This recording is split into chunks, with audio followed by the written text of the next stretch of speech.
TTNL Networks. Hey, this is David Kaplan. Be at 20 for the Bears. Exactly, Greg. Oh my God! This is crazy. I am in heaven! If the dude's a fucking pussy. Concept-wise, his run game doesn't match with his pass game. This is Matt Waldman. This is only proof. This is Paige DeMacco, CEO of the Draft Network. Rasheed Davis, former Chicago Bears wide receiver. Hey, my name is Rashad Whitfield, the footwork king. What's up, everybody? It's Ryan Nall here with the Chicago Bears. You're keeping it 100 with Shane and Phil. Keeping it 100 with Phil and Shane. You're listening to my guys Shane and Phil on Keeping It 100.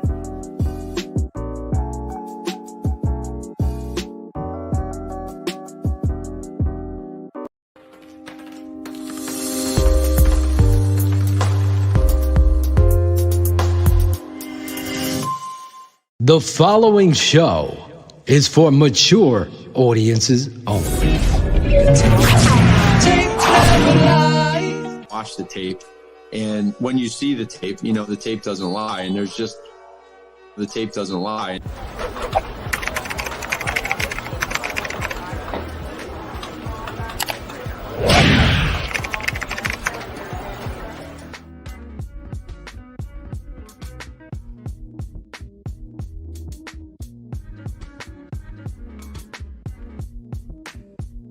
Around them, and it's not even close. Well, I think Bill Wagner, throw his comment underneath HL Sheree. I think this is a problem, and this is where we stand. I'm just being honest, keeping it 100.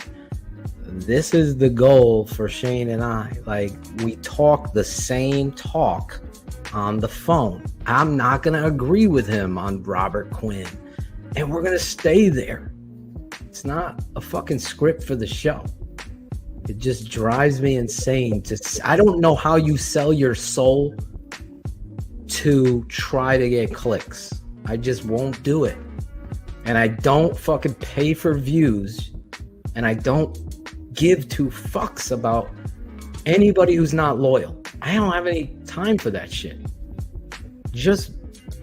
I respect the fuck out of somebody that believes in what they believe in. If we disagree, I fucking love the shit out of Cars. He might not know it, but the fact that he has a different opinion and I'm gonna have my opinion, he never wavers. He doesn't fucking flip-flop a day fucking later. A day fucking later, you're trying to test the fucking storm of public opinion. Meanwhile, I'm standing there facing adversity because everyone's like, he's the fucking coach of the year. You guys are clowns. Phil's a clown. Where are you now? The clown was exactly who I said he was. Because the tape never lied. I don't play, let me pull receipts. I stand right here. Thing. Oh, I stand right here and talk. Oh, I got lots of them. You're going to... Shane's got receipts. I don't need to pull receipts. Every one of you guys should hold me accountable. And you do. And no one gets their balls broken more than I do. But I'm going to stand up for the truth, and I'm going to stand up for my family at TTNL. Because when someone, and we're just breaking Alan's balls, on Jack's balls. He's a pussy. When someone's down, we got their back. That's what you do. I love the name. Cedric Benson. No. Not over Matt Forte. Jordan Howard, to me, was over Matt Forte. Yes. And I believe the same story I've told many a time about David Montgomery is happening. It happened to Jordan Howard. Don't forget, a negligent father is going to be a negligent father to all his children. And maybe they choose one that they like. Matt Naggie didn't like to run the goddamn football, so he neglected Jordan Howard. Because Jordan Howard, if you looked at his tape, was filthy. And if you feed filthy, you get fatter. So the stat scouts are going to be happy as well as the tape. Jordan Howard, yes. He was not as my father would say, he wasn't fucking around in the hole. He was hitting it. Loyalty. And I'm trying. The only people I owe my loyalty are those who never made me question theirs. And I think that's the greatest. That's what I want to bring to my football team. Smash that like button. I want to bring that when I coach, go back into coaching again. And say, you earned loyalty. And there's nothing more important in a team than that. You all have to have each other's backs. And when you don't believe, you have to be vulnerable enough to tell that person, I need to believe in you. Just like this network, you guys, loyalty is so important. So you fans that are so loyal, it's not going unnoticed. I know who's loyal and who's not.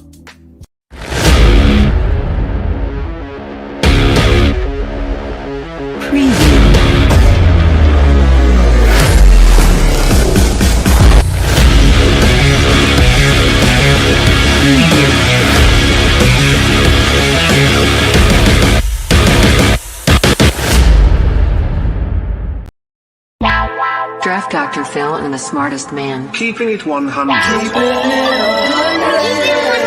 Chicago's trading up. 100. Yes! What? Oh my God. The tape never lies. Other people drop off, but we still keep. You'll never know how good your football team's going to be until you play with maximum effort.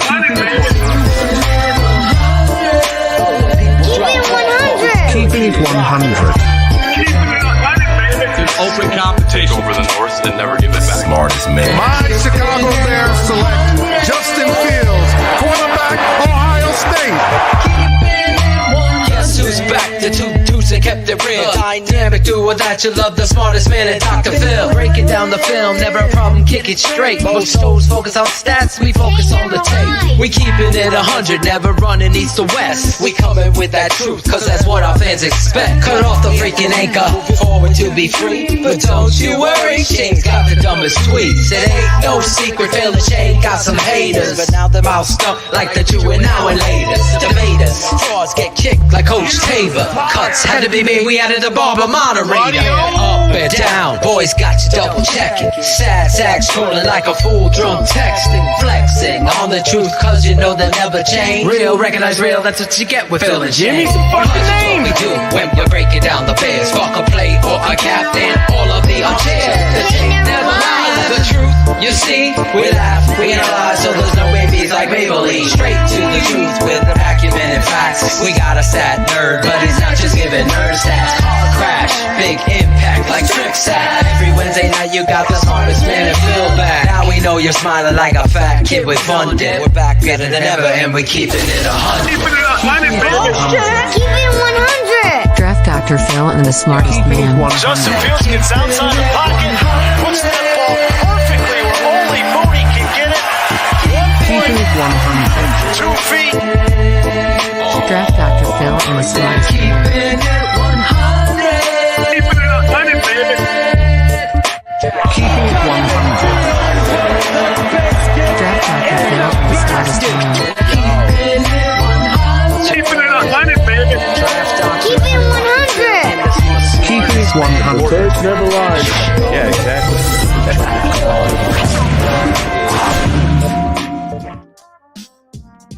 Yo! This is Claudio the Barber. This is TTNL's Keepin It 100. I think I hit it. I think so. The best Bears. Farley, listen, we got another great show for you tonight. We got Scott Kennedy Sports coming on to talk all things Bears. So let's just get right to it. Fuck all the bullshit. Here we go. Shane, the smartest man, Marsaw, with a good connection. And Finally. Dr. Phil, there he is. ESPN's highlight. I don't know where that noise came from. That was my phone. Oh, okay. Yeah, Was there it was a trade? No, it's the TTNL major breaking news for later in the show. Major. Yes. Oh yeah. Yes. Major. Matt, are you feel like after 4 years? Oh, sorry. Not that major, Phil. What were the why? Does he know the whys yet? Just the sight of it? him reminds me of the why. The why the fuck did you hire him? How many whys could we answer for him? Why didn't you fucking run the ball? Why didn't you use Jordan Howard? Why didn't you use David Montgomery? Why? That's there was Claudio always a hit steady them. dose of those. Yeah. Well, how many guests did we have on and say, hey, why don't you guys say, hey, Matt, you've been here 4 years now. Have you found out any of the whys yet at this point? You know, it's not unprofessional. It's a legitimate question. Mm-hmm. Nobody asked him. Because everybody knew the answer. Yeah, that he was still looking for the answer. And I think I thought we had Dion Miller ready to do it. Thought she was going to be the one to step in the pocket and do that, but no one asked him. No, and I guess he answered that out the door. Yeah, I mean, there is a why in Naggie.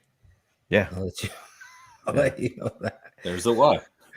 There's still a steady dose of idiots on social media that are, you know, saying that it's all a talent issue and it. Come on, just. I'm sure he could have taken those two pussies at Corny last year, beat the shit out of them. Yes, exactly. Coach O swears it's just gold. A bunch of talent issues, Shane. That was it. Yeah, I love the people are still holding line in defense of Naggie. It's hysterical. Speaking of holding on to things and talent, we got some of this. Hey, it's Jack Baller in the Philippines. I'm in Panglao, Bohol, with these beautiful ladies, and that's it. Never lies.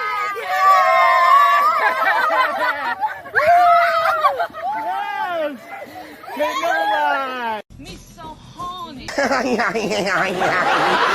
a funny one. All right, how many drinks did he have to buy them to do that? Jack? Exactly zero. Oh, to buy them to say no, it? buy them. Yeah, yeah. I thought you meant him. Yeah, no, that's Josh. Jack, we love you, bro. Josh E, aka Jack Bowler. Yeah, I love Jack Bowler out there. It's great. See A-Rob playing beach volleyball behind him there. I didn't see him. I didn't. But that's great. I like the videos that people send. Yeah. Always send us your video. I told you, Bratcher and Jackal. Oh, they're both sick again, Shane. Yeah. To take over the North and never give it back. I think their issues are something that they may have did together. It must be monkeypox. Yeah, monkeypox. I think so. Yeah. Do they have mono? Now we know why 12-15 got rid of Bratcher. He shows up for 2 shows and then never comes back because he's always sick. You're on the air, baby. Then he was gone. Right. What happened? What happened to him? Michael Haw. Yeah, did he get? We have a whole segment planned for you. You got to reach out. We do, Mike. We've been talking about that. Mike, I got a different Facebook friend request from you. Is that you? Did you lose your other one? I know a couple, like George is in the chat I see tonight. He unfollowed me, but did you, Mike, did you send me a new friend request on Facebook? My Facebook friend requests are all over the place, so I didn't know if it was a bot, but. Is it there? Are you there?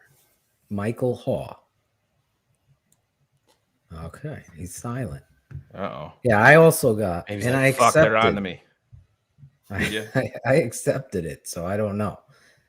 I hope that's Mike Haw because he disappeared. He's got a new lady in his life. He does. Good for him. Congratulations. Yeah. Dude's on the prowl. Sheree's smacking the table in the background. She's pissed another one out. Another perspective She's off got her the pick, fucking she's table. got her pick of the litter. Yeah.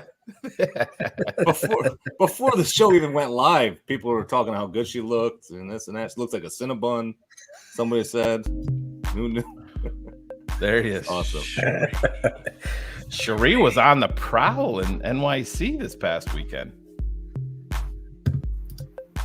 Hey, what were you saying? I see you moving your hand, so I don't know if you're Italian or you had something to say. How was she moving it? That's not okay. Again, good thing this network doesn't have HR. Good thing. Thank God. Yeah, I would have been gone a long time ago. Our last place didn't have it either. Model. You guys tell I'm drinking tonight? Might be a good show. You're clear. There's no internet issues. Yeah. You're doing a great thing. So, Sheree, you had fun in New York City? I did. Yes. And no, I wasn't on the prowl. I was being a theater nerd. Yeah. Sure, we at least have to put that out there. Will Mookie Hill was like, can you FaceTime her, see where she's at?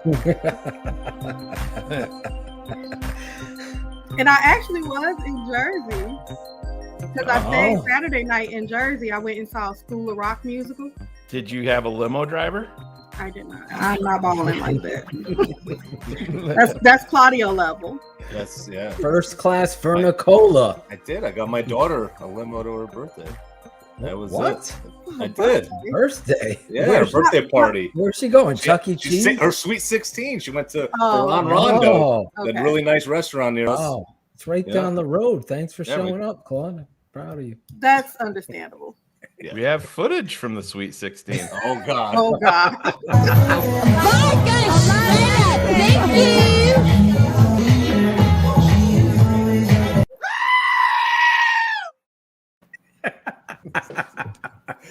Yeah, about right. We are starting off the show hot like fire, smoking weed every day, Claudio. Well, not today. Not today. Not yet. Oh, he sounds so disappointed. Yeah, not yet. Oh, I'm Claudio. too busy at work. I can't do it at work. Thank God Claudio's back. Nope. Yes, we're glad he is back. Claudio, you hit the mark tonight. I gotta give you did. credit. Did I? A couple Got people it. Yeah, said I didn't. perfectly. So, No, you hit it on our end. Nice. Oh, you really I was did. giving you the thumbs up. Yeah, it was the best one that you've done. Nice. think All right, my Bullets job is is gonna done. be What are we? I'll see you guys tomorrow. We're Next week. what, 2 years in, and it took him that long to get in. Yeah. I know. I don't give a fuck that he smokes weed. They all smoke weed. Smoke weed every day. Oh, this is Claudio the Barber. Yo, this is Claudio the Barber. Yo, this is Claudio the Barber. Yo, this is Claudio the Barber. Yo, this is Claudio the Barber. Yo, this is Claudio the Barber. Oh, this is Claudio the Barber. This is Claudio the Barber, and this is Shy City Sports Keeping It 100. Listen, it's Jesper Horsted's world, and we're just all living in it. Oh, this is Claudio the Barber, and this is Shy City Sports Keeping It 100. I see you, Sheree. I see you. This is Michael the fucking killer right here. All right? Never mind. Take him off. I can't even understand him because of the mask. It's done. Take it off.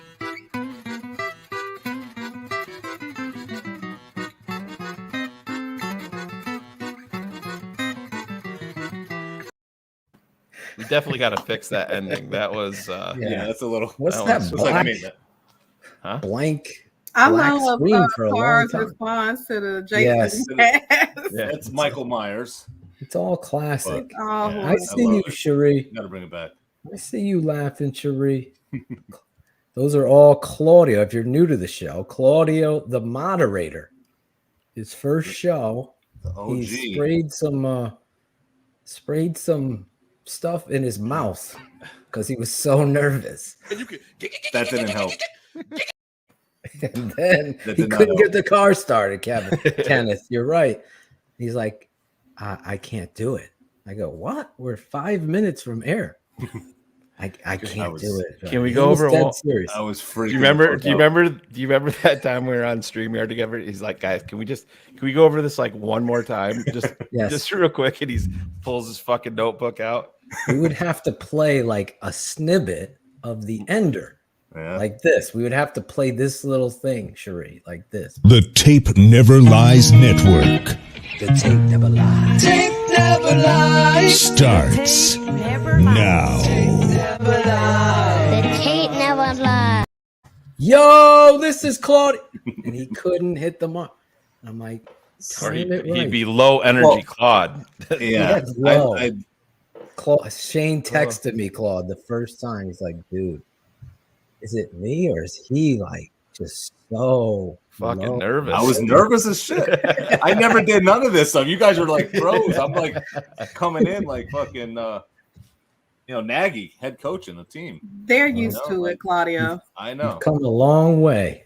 Yeah. In fact, a friend of me on soccer practice, Caroline, she was like, she's a secretary in the elementary school, and she was like, I had to do the morning announcements. And I go, well, do you have one of those old school mics where you press it? And it's like Bueller. Yeah, She's Bueller. like, no, we have to use a phone. And she's like, I'm so nervous. The phone is shaking. And then I forget the Pledge of Allegiance. I'm like, I don't. That's get what we nervous. got to add to the show. We have to have Bratcher read the Pledge of Allegiance before every show. Could he do it? That's the thing. No, he'd call in sick probably. He'd be like, yeah, I stubbed my toe, not working today. I was playing PS5 and tripped over my controller going to get Doritos. Gangsters, what's up, guys? There he is. He's coming in. Yes. Poor Bratcher. I won't put his business. I think he's got he's got a sick note. He's got a sick note. Speaking of sick notes, Shane, do you want to play this clip? You had some really good defense in Chicago some of those years, but the other side of the ball sometimes it was a struggle. You didn't have an elite quarterback. Now you got Tom Brady. Hakeem, how excited did that get you in terms of being a complete team? Something I thought of often is that when I came into the league, I had Drew Brees and Tom Brady were my first two quarterbacks, and then I went to Chicago. It wasn't Drew Brees and Tom Brady. We'll just say that, right? He's not wrong, but Yeah, I mean, facts. I mean, yeah. it is facts. But when he first came to Chicago, he was healthy too. He wasn't missing 5 and 6 games every year. So I mean, you can go right back at him with that. Whatever. It is what it is. What he's saying is 100% honest. But just like Allen Robinson, I'll put on fucking tape and show you slacking off. Right. All these guys, and you got hurt. That's why you're not here. And Hakeem, guess what? They gave you $10 million. If Chicago would offered you $11 million, guess what? Your ass would have been back in Chicago playing with these quarterbacks again. So don't tell me it's about quarterback play for you. It's not. It's about money. That's why you're in Tampa. He did mention that he had not heard from the Bears. I'm not surprised. It's not the direction. It's not the direction they're going. It's, clear as day. I know people don't want to hear it, but it's just a cold, hard fact. They're not invested in guys like that. They don't want to invest in 10 games of Hakeem Hicks and say, hey, we can get 10 potentially, good to great games out of him, and he'll miss 6 games. That's not the path that they're taking. And as much as I love Hakeem Hicks, it's the correct path. You got to take one on the chin to right the ship, to steer away from the iceberg up ahead. And it is what it is. You take your shots, man. It's fine. That's cool. I get it. I go win, man. You got no reason for you not to fucking win now, Hakeem. Go do it. You just don't. Hey, guess what, Hakeem? You could have played for 30 other NFL teams, and guess what? They ain't Drew Brees and they ain't Tom Brady too. So it's not just Chicago. And I honestly, I don't have a problem at all with what he said. Yeah, I don't either. I just don't like the little. He's hurt. Hot shots. His feelings were hurt because the Bears didn't reach out to him. Clearly, they moved in a different direction. Now he already was hurt because Naggie and Pace did him dirty. That's right. Keeping it 100 there, and they put Hakeem on the bench that last week where he wanted to play, and you should have allowed him to play. But again, that Naggie culture that was so hyped, that was never hyped here, not for a minute. was Right. obviously not the right. It was like ordering medium rare and getting well done, and that's why he's gone. And there is I mean, we're glad he was here. He was a player great that I don't think, football player. it's a guy we're never going to forget, obviously. But you know, we're Bears centric here. I'm not out there rooting for him to win the Super Bowl. I know the Bears aren't in that discussion, obviously, this year, but I'm not going out of my way to root for the Tampa Bay Bucks just because they signed Hakeem Hicks. That's just not the way that I'm built. But hey, I hope he stays healthy, and I hope he plays well. And that's the name of the game when you're up there. Yeah, I'm going to be watching him because I want to see, to your point, does he stay healthy? He was a guy I felt like they probably should have re-signed or made an effort. Yeah. That's just my opinion. Me and my father breaking him down, I felt like he could have fit perfectly in here. But that personality maybe wasn't what Ryan Pace and Eberflus wanted. Would he be the hits or the loafs example, or would he be the opposite? That was the deciding factor in whatever it is. But we'll see. We'll see. Right. But I'm with Shane, and I know fans get all in their withers. I don't get just rooting for players that leave the Bears. They have a vested interest in them, we'll say. I don't. And once you're gone, I root for the jersey. Well, it was like the dumbest tweet last week. A Bears fan saying that he was going to have a hard time rooting for the Bears because Lovie Smith was coaching the Houston Texans. I'm like, whoa, what? How does that make you a Bear? I mean, hey, Lovie is a great guy, a great person. I would never root against the Chicago Bears because they're facing Lovie Smith, coach the football team. I can never struggle rooting for the Bears. Yeah, me either. Against anybody. That's not hard. We've taken a lot of losses over the last 102 years. It's not teaching you how to fan, because I saw a comment like, fuck you guys. You don't tell us how to fan. And I'm like, I'm not telling you how to fan. I'm telling you how I see it. Like, that's how I feel. Like, as you heard in the open, loyalty is important to me. So I'm not going to be going. And as much as I love Jordan Howard, I wasn't going to watch Philadelphia Eagle games. I saw how he did. That's it. And it'll be the same thing for every player. Every player. Even my boy Eric Kramer, when he went to the Chargers, I'll tell him I didn't give two fucks what happened to him. Now he's on our network. So that's the difference here. Anyway, we got to move on here with an exciting open here. It's summer, guys. Clearly, the air conditioners are firing. It's smoldering hot here in the East Coast. I'm sure it's smoldering hot where this guy is in Atlanta. But again, a lot of people are like, who is this guy that you are having on this show? I have no idea who he is. That's why we do this. I've found Scott breaking down some film, and I'm like, who is this guy? And I did a little reconnaissance and was like, I like this dude. Let me reach out and bring him on the show to let other people decide if they like this dude. But anyway, we introduce our guests in a unique way. We do it in the TTNL way. I'm excited to have Scott Kennedy Sports on the show tonight at Scout Kennedy on Twitter. He's Scott Kennedy. This guy is an Atlanta native and 20-year media veteran who is currently the owner and operator of Scout Kennedy Productions. He was the director of scouting at Scout.com, managing editor at 24/7 Sports, and vice president of content operations at Sports Illustrated. He's also appeared as a recruiting and NFL draft analyst for ESPN, the NFL Network, USA Today, and the New York Times.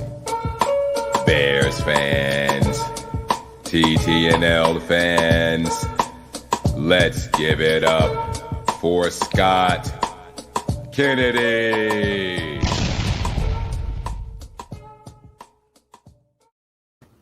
There he is. Hell, I'm ready to rip my shirt off and like start throwing elbows and come off the top rope now, for goodness sakes. Wow, gentlemen. Thank you. That was cool. That's what we do here, Scott. How are you? I'm doing just fine. And I was in content for a long time where you saw all those things, and that's where I had more of a name. And then I got into the, hey, Scott, can you teach other people how to do this? Yeah. So I got into the administration side, where I started helping to build out networks and hire recruiting teams and hire draft analysts for basketball and that type of stuff. And it turns out, you know, kind of like being the general manager and you're paying your star player about 10 times what you're getting paid. Yeah. The money's in the content. So Yeah. I'm back in the content and the production side of things. And I've been having a lot of fun doing it and getting to meet people like you and having fun. So appreciate the warm welcome.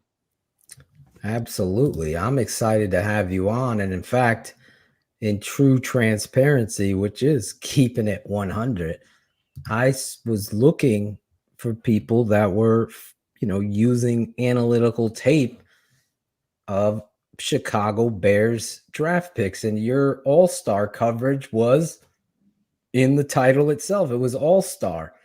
And I know a lot of people give this kid a lot of shit. Greg Braggs, he was my guy because he was at training camp getting the angle that I like as an analyst, as a scout, as a former coach. And you were doing the same thing, Scott.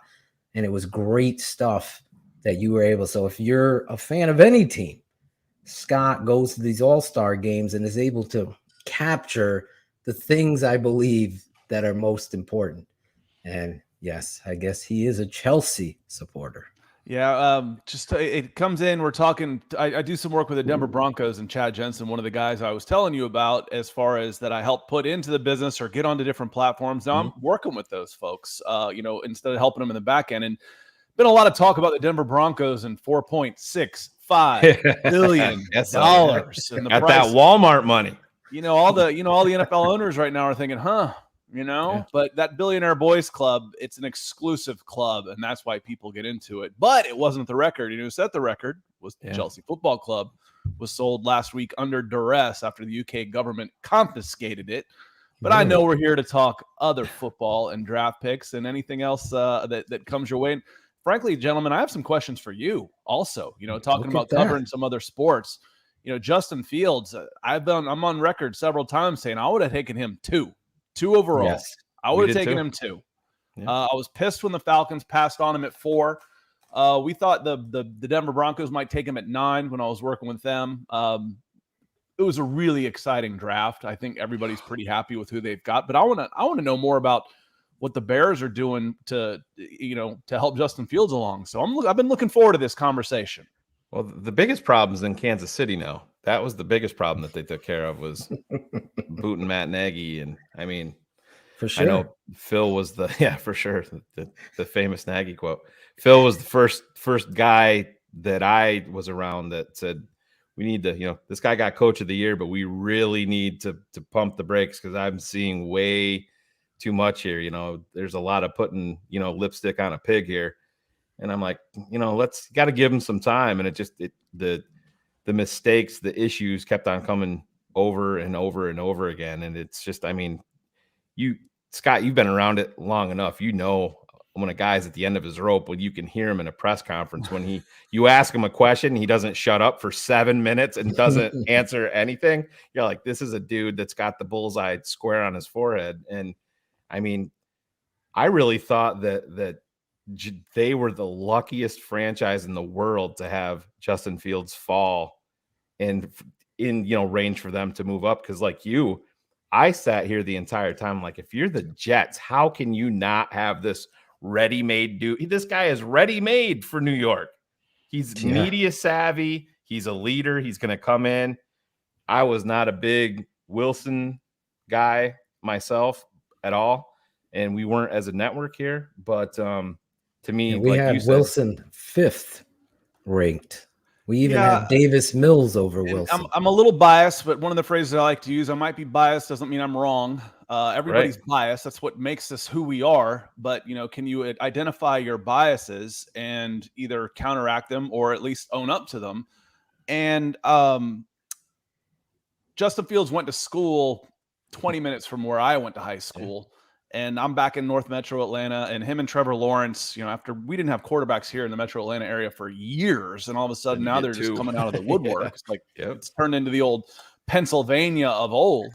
And I watched him in high school, and any questions I had about Justin Fields were answered for me in the playoffs and the semifinals when Skalski about cuts the dude in half. Oh, exactly. And, with Bruce Ribs goes out there and unleashes a dime 65 yards down the field. I'm like, okay, I'm done. That's my guy. That's a guy that, the leadership part of it is so important. That is a guy that other players will follow into battle right there. And we know he's got the tools, for goodness sakes. So I was, again, if I end up being wrong, so be it. I'm not going to have revisionist history. 2, I would have taken Trevor Lawrence. 1, absolutely. I thought he was a more finished product. But I would have taken Justin Fields 2nd overall. For transparency, I had Trevor Lawrence, then I had Mac Jones, and then Justin Fields. That was a 2A and 2B with Mac Jones and Justin Fields. But that's just how I watched the tape and what I believed in. I stand by that, but I want to say this about Justin Fields, to your point. The level of toughness and the level of competitiveness should never be overlooked. The biggest Naggie mistake, and there's been many, but when you get a reset, or what do you call it?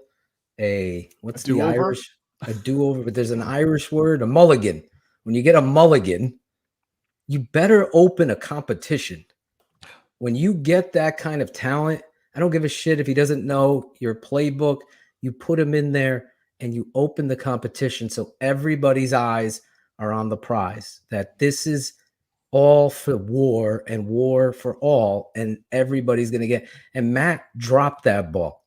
He just didn't understand the moment that Nick Foles and Andy Dalton and Justin Fields putting that kind of politics before performance would set you back, not only as a football team and a franchise, but it sets you back as a culture that you were trying to build. And I think Justin Fields, for better, or maybe for better, but for worse, was neglected so much so that he almost has to be that guy who gets up from that hit to get and prove everybody who he is now. Because I believe what you're saying, Scott, is going to come to fruition, that he is going to take to this new philosophy, and especially understanding the importance of the running game.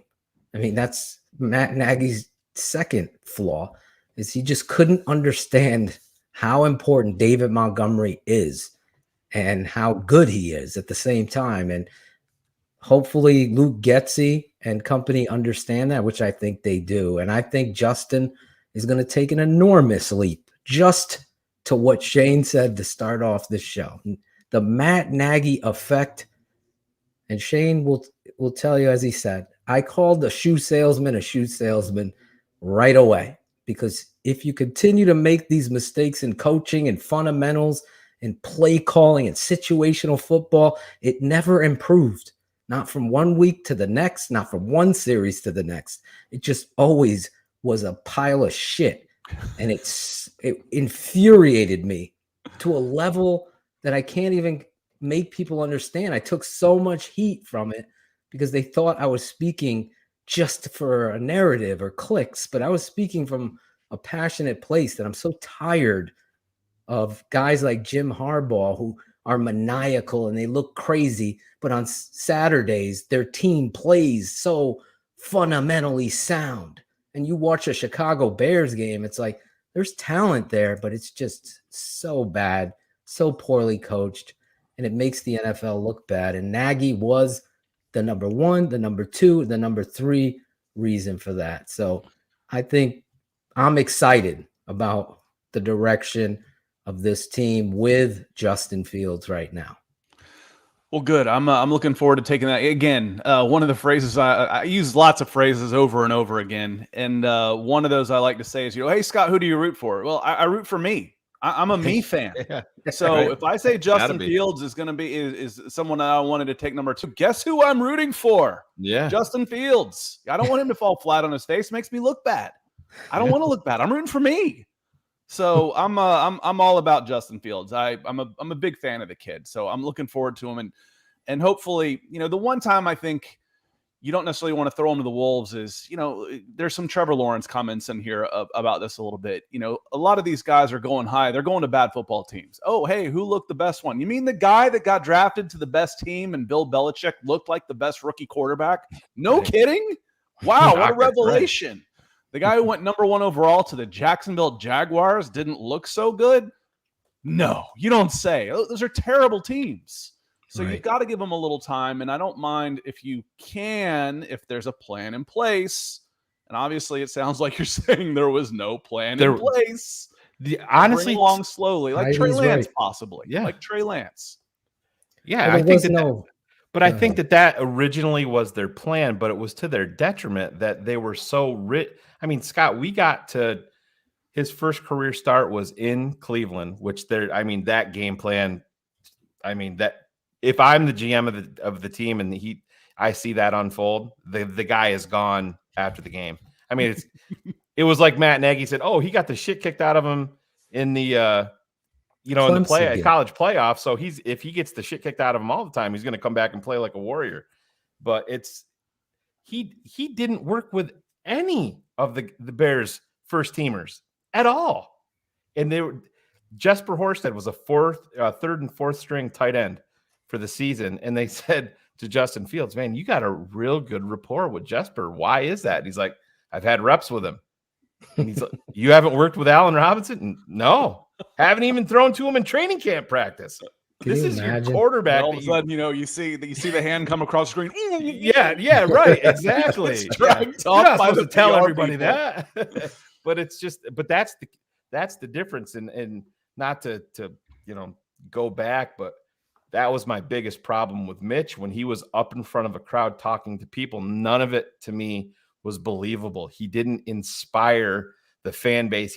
We have video of him in a pregame huddle breaking the team down, and there's players sitting there rolling their eyes like, who the fuck is this? This isn't believable. Justin Fields is the exact opposite. I mean, he's very concise. He's very precise when he's taught. They bring up a play in post game. He breaks it down immediately. He doesn't say, "Oh, I got to go back and look at the tape." He knows. He inspires that confidence. And I think he was shell-shocked by how inept the coaching staff was when he got here. I mean, it's just, you're in the NFL. That dog that was abused. You know what I'm saying? You got a job doesn't mean you're the most qualified Exactly. for it. Yeah. And this is a boys club. I'm telling you, it's like the mafia, man. Once you're in, you're in. They just keep recycling these same guys. Well, he coached here and he coached here and he coached here. He's been fired from all of them. Yeah. So it is. I've said you're a made man.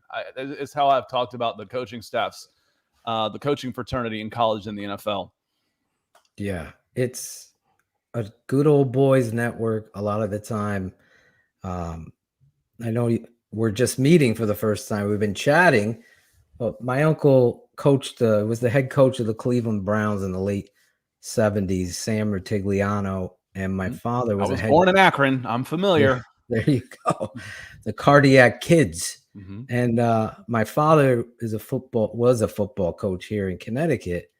And football is in my blood. So when I see a neglectful coach, because that relationship with head coach and quarterback, I know, just so you know, Sam and Brian Sipe at that time, there is a special connection that has to be had, whether you're a defensive guy or an offensive guy. That connection with Bill Parcells, who's a defensive guy, with Phil Simms is the epicenter of why you win. And obviously it all goes down there.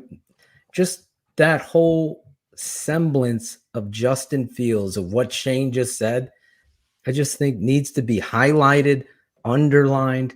There were moments watching Justin Fields where I felt so bad for that kid because his coach just let him down, not in one way, in every way imaginable. And that's where I think the Chicago Bears are a sleeping dog here, because I believe Eberflus is not that kind of guy. And I know you have some Colts history, right? You have a little Colts stuff. I'm doing some stuff, but I'm an NFL guy, for the most part. I was out of, again, I was in the administration side for a while. Right. But I dove back into the draft down at the Senior Bowl a lot the last 2 years, which made it very good for this one, because I start going down through the Chicago draft and I'm like, oh, Senior Bowl, Senior Bowl, Senior Bowl, Senior Bowl. Who's that guy? Senior Bowl, Senior Bowl, Senior Bowl. Okay, that was easy. So yeah, I got to see a lot of these guys in person, and seeing them, there is no sure thing there, Right. or else someone would have figured it out and they'd get every single pick right. But going down there and putting guys in a controlled environment, I don't even watch the games. The games are meaningless. Right. Exactly. Seeing them in a controlled environment, go through the same reps, do the same drills, you get a better idea of who you like and who you don't. And for the most part, it turns out at the draft, you're like, okay, I like this guy. Well, he went ahead of this one, despite the fact that everybody was talking about Chad Muma. Troy Anderson outperformed him. The Exactly. linebacker. So he went higher, despite the fact that people were talking about, oh, who's a Carson Strong? He didn't look very good down there. Desmond Ridder did. Desmond Ridder went ahead of him. Okay, well, it's despite them trying to treat it like we're trading nuclear secrets here, it's football, for God's sakes. It's not rocket science at times. And if you put in the work and get to see these guys, you get a pretty good idea. I had this discussion with someone yesterday about Jim Naggie down at the Senior Bowl, his scout school. I'm like, I want to do that now that I know about it. I want to do it too. But sometimes it's that first instinct. The more you learn, the less you know. And it's that first instinct, like I like it or I don't, is usually right. Go with your gut on it. Yeah, that paralysis by analysis is a real thing. I mean, Phil, how many times have we talked about that over the years? You're watching a guy, and then 4 months later you're still watching him, and then you find that you're nitpicking things that don't translate and don't really matter. And it's like you said, this is a bigger, Scott, faster, stronger sport. It's not baseball. It's not basketball. You don't hear guys saying, oh yeah, I quit football my sophomore year in college and now I'm the starting center fielder for the New York Yankees. Right. That doesn't happen in reverse. That happens in football because it's an athlete's game. Yeah, Find me the better athletes. But that's what makes quarterback so hard. Is it's the one position that it relies the most on stuff you can't measure. For the most part, this is a bigger, faster, stronger sport. Quarterback's different. Quarterback is different. That's the stuff that is the ticker and the processing and the stuff that you can't manage. And that's why having that relationship with your coach and a competent offensive coordinator is so important. Oh, absolutely. And let's stay at quarterback for one other thing. I think it's so important what you just said, because it's the coach's job. For example, my father, myself, and Shane were with Austin Carter Samuels, who went over to Europe to play, and he ended up getting in. He's a great dude and one of the most articulate and smart football minds that I know. And he's quarterback minds, and he's talking about throwing angles and off center throwing and showing it. And Justin Fields, the knock, including myself, was the little wind up in his throw. And my father comes on and my dad's like, you don't change that shit. He is tough. He's fast. He's athletic, and he's delivering the football. Got him to be the 11th pick in the draft for a reason. Let's not change his throwing motion. And that proved valid. And it's unfortunate that Naggie couldn't see all these things, but he just wasn't. And I know I'm going back there, but I have to really remind Bears fans that there was such a negligence of putting your offense, your plays before what it is your talent does well. And that's the job of a great teacher and a great coach, is to find the way. Corey learns and the way Scott learns, they might be different. So it's up to me to find a way to deliver to both of them so they understand it. And those are the great ones. And I believe Justin Fields' quarterback play is going to be so much better. So the frankly, you don't change delivery at this point in their careers anyway. It's too late. Exactly. It's too late. I'll go back a few years and I got a kick out of everybody saying, "Oh, Tim Tebow has reworked his delivery for his pro day." My ass, he has. As soon as it comes down to it, and he's under pressure, that ball's dropping down to his kneecaps, and he's lining up like a windmill and letting it go. That's just the way it is. They've thrown the ball 100,000 times. Go with what you're comfortable with. Revert back to norm. It's not a baseball swing where you can tweak. Even today, you can tweak. I can change my hands. I can move my foot somewhere else. But the swing's going to be the swing, and that's how you don't change an NFL quarterback's delivery. If you don't like it, you don't like it. Exactly. So don't take him. And frankly, listening to you guys talk about this, it almost sounds like there was some division in the front office in the draft room that day where the head coach didn't want this guy. I don't want this guy. The general manager took him anyway. I think you're 100%. I think what it came down to, Scott, and you put it perfectly there. I think Naggie knew that the bullseye was on his forehead, and I think that's why they gave Dalton $10 million guaranteed. He was a veteran quarterback. He had another veteran in line with Nick Foles, and I think Ryan Pace, who was a part of this overhaul of Hallis Hall, invested all hundreds of millions of dollars into the expansion there. I think Ryan Pace kind of assumed that they're going to move off of this guy, ownership is, but I'm still going to be around. So I'm going to protect myself and get this quarterback of the future. In the entire time, Matt Nagy didn't really want him. And then, hey, the way that it works out is they're both thrown all out. the time, just trying to, working with younger. I'm one of the old guys now, working with younger guys. Who say, well, I didn't like him as much. He doesn't fit the system.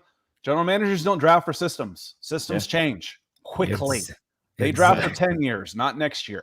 Yeah. So, take the best player, not necessarily the one that fits your system, because that guy's going to be gone. Yeah. The coaches turnover every 3 years at the longest, for the most part. So get the player and don't draft to a system. Systems change. Speaking of systems, the Bears have changed their system on defense. And you were at the Senior Bowl this past weekend. My father and I do a show on our Patreon channel called X's with the O's. And we were breaking down and we used some of your footage, and I was shouting you out on the show and to our fans to follow you at your Twitter, at right there, Scott Kennedy, at Scout Kennedy, rather. Scout Kennedy. A little play on words. That's what people call me anyway. I'm like, hell, because we were around before Twitter, YouTube, and all that kind of stuff. Like I said, we're old. Yes, we are. I'm the oldest, probably. And you were filming and doing a great job capturing what we were seeing here on tape, what we believe is a freak athlete in Dominique Robinson. And here's a guy that played quarterback, wide receiver, and now he's playing defensive end here. And I don't think people understand how difficult that is to do on the major college level of switching positions like that. But watching him and his game tape and watching him at the Senior Bowl. So we had a junior year game film of him versus Buffalo. And then we looked at his senior year game film of him versus Cincinnati, who was ranked number 3 at the time. And then watching your film that you captured, you could just see the growth just on the film of the kid.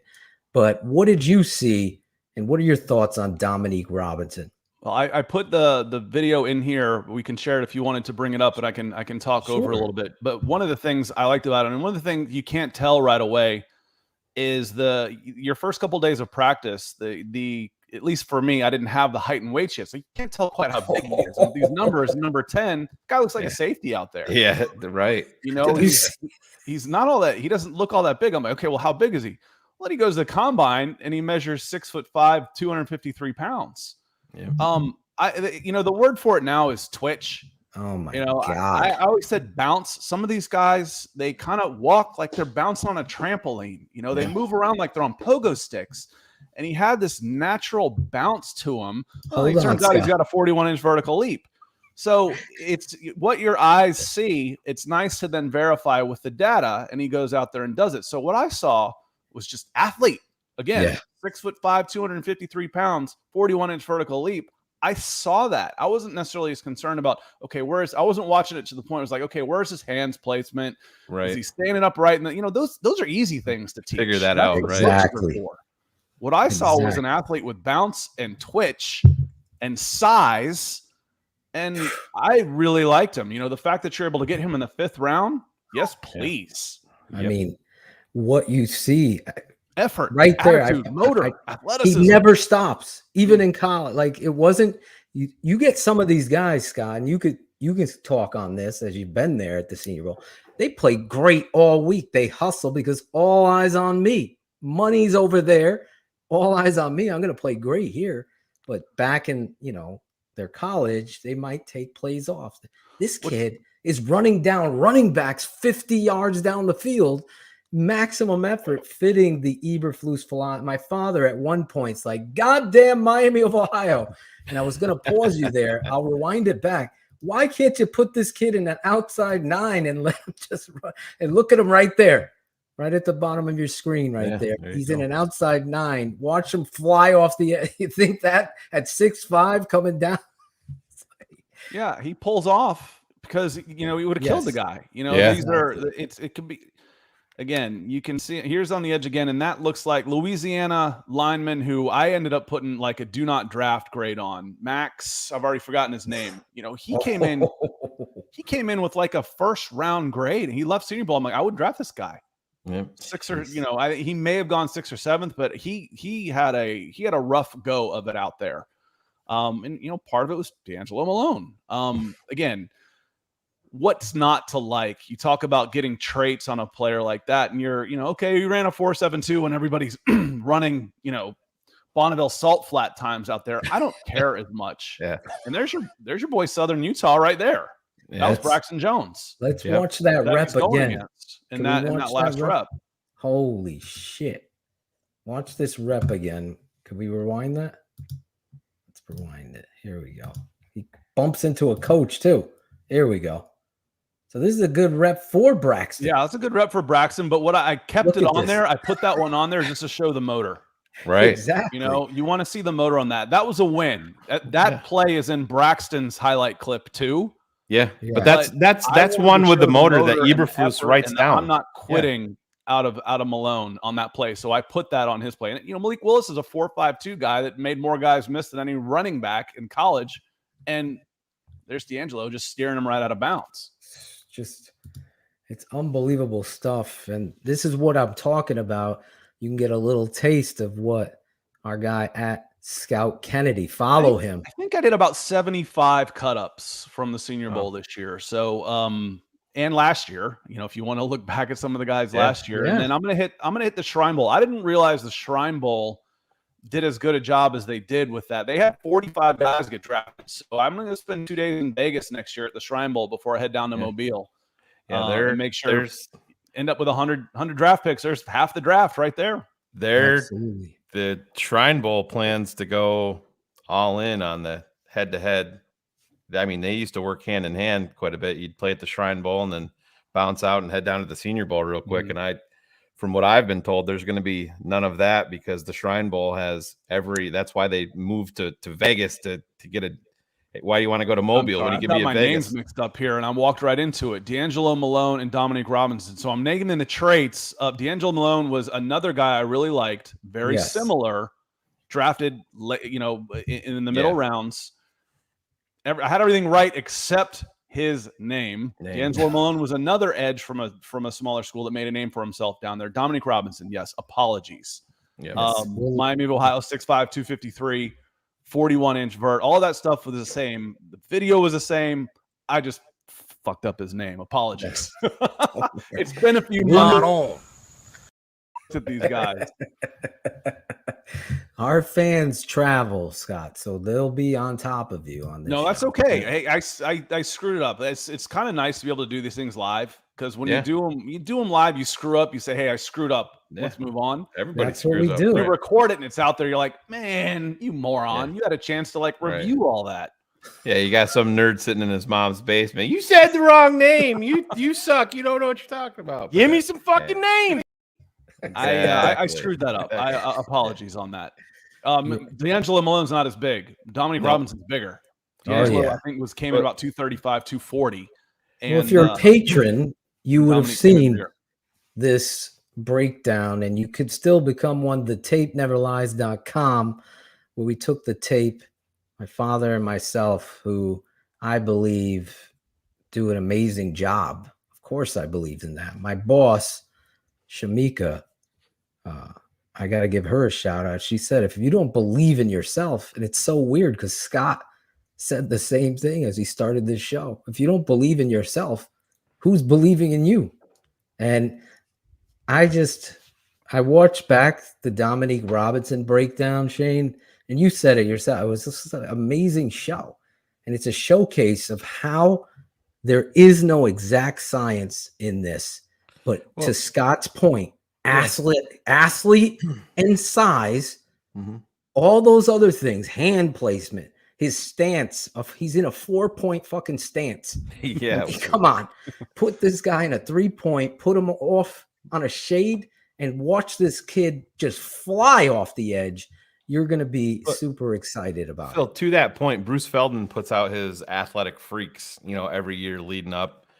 Dominique was on that list, and he pulled people in the NFL that he, went a little bit off schedule a little bit and just said, hey, give me a name of somebody that nobody's talking about that in 2-3 years, you'd be like, holy shit, how did this kid fall to where he did? And potentially could be something that everybody's like, man, this kid's making an impact in the NFL. And he said, like, the first 5 guys that he talked to, all of them said Dominique Robinson. This was a strange draft. It got billed early as, this isn't a very good draft. My ass, it's not a good draft. This draft was so deep and deep in the trenches. This was a draft 30 to 125. Yeah. I mean, that, in that range, it's like, okay, so there's not the surefire guys in the top 10.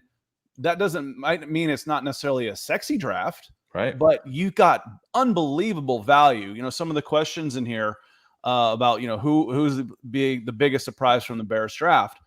Another guy that we mocked all the time. We did several mock drafts a week on the different pods we're doing. Was Braxton Jones. You look how light he is on his feet, and then he comes in, at 6'5", 310 pounds, 35 and a half inch arms. I've become an arm believer now, working with Nick Kendall, my partner I do a lot of stuff with. He's all about the arm length. Yep. But I just watch him. I'm like, watch his base. Watch how light his feet is. When he sinks his ass down, you're not moving him. Yeah, he was taking first team reps at Utah. He was taking first team reps at OTAs today at left tackle. You're not sure, okay, how's he going to step up to the different level of competition?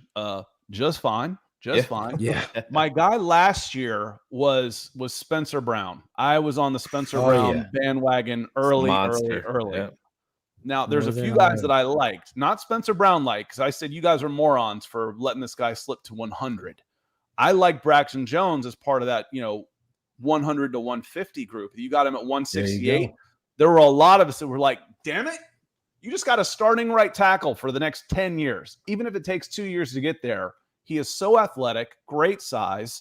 His technique's not bad. The flexibility is there. It's just got a demeanor. Steal. Ironically, I like your middle later guys probably better than I like the guys at the very top. But you could say that about the draft itself. Right. I want to talk about Braxton. Stay there, and then I'll kind of push back because I'm a big believer in Kyler and Brisker, Gordon and Brisker, we'll say.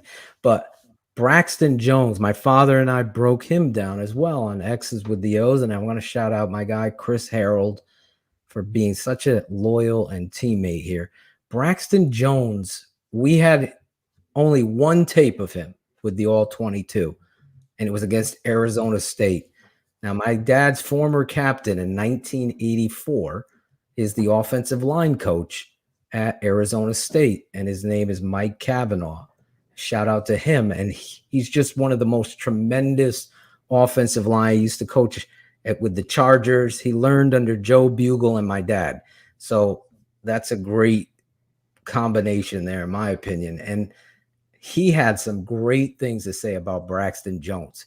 And Braxton Jones in that Arizona State game went up against 11 different body types of edge rushers, whether it be a 5 technique that was 312 pounds or a speedy Leonard Floyd lookalike that's 6'6" and 100 or 190 or 200 pound coming off the edge and trying to do stunts on him.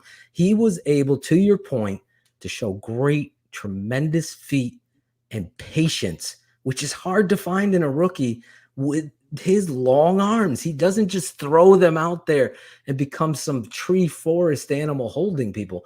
He's actually patient and with his footwork. So it's really, to your point, just great, tremendous feet. And you can't, as my dad said, you can't teach feet. You got those light feet and you're a big man.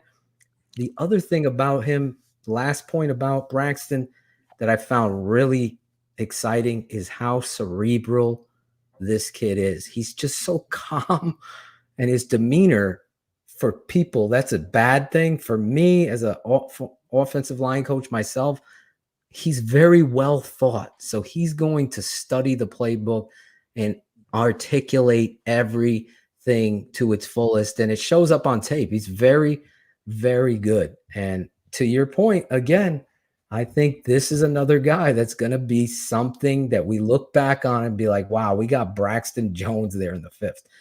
In the 5th. It's 5th round. I think he should have gone in the 3rd at the latest. But again, I thought Veis Jones, the day that he played himself into a 3rd round pick because he came in, undrafted free agent. He had one of the best weeks at the Senior Bowl period. And then he goes off and runs a 4.31 at the combine. I don't care if it was fast. It was still faster than anybody else. So he played himself into that range. But if you had told me you got Braxton Jones in the 3rd and Veis Jones in the 5th, I'd be like, yeah, that makes sense. Okay, good, great. Those are 2 really good players that are really going to help you. So again, there was so much value in the middle rounds in this draft. And Braxton Jones was a guy that with the folks that I work with, we all liked Braxton Jones a lot as a developmental offensive tackle.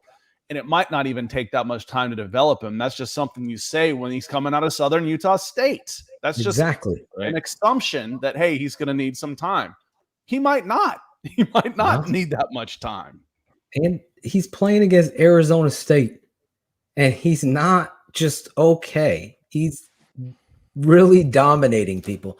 And I think the most important thing out of that tape that you get is the reality of him facing all different types of pass rushers or defensive linemen. There's one play that we haven't seen a Bears offensive tackle be able to do it since Jimbo Covert. There's a shaded 3-tech, or excuse me, a 2-eye. So the guy's lined up inside of a guard. So closer to the center for those of you who aren't patrons. And Braxton Jones has to cut off block him. And to make it that far down the line of scrimmage and get your body and head in front of him is one of the tallest tasks any offensive lineman could have. And Braxton is able to do that and just continue pushing him down until the whistle. It's one of those freakish things that's when you say, to your point, and all of the guys that are with you excited about the guy, wow, this kid on the NFL level with NFL coaching, he just might be a starter sooner rather than later. That's the truth. And that's what the tape never lies. That's why this network is. When you go through, this again, you go through your draft, retroactively grade yourself. He's going to be one of those guys here. We got him in the 5th. Exactly. Wow. Nice job. Nice job, scouting department. Yeah, I mean that's they went into day 3, I believe, with 3 picks, and we sat here for like the first 2.5, 3 hours. He just kept on trading down, and accumulating more and more picks. I think he got up to 8 picks on day 3. And that's, to your point, that doesn't speak to just being desperate for draft picks. That speaks to the depth of the draft. You know, you give yourself more bullets in the chamber. And this draft up top, it wasn't last year that had all the quarterbacks, and it wasn't sexy up top.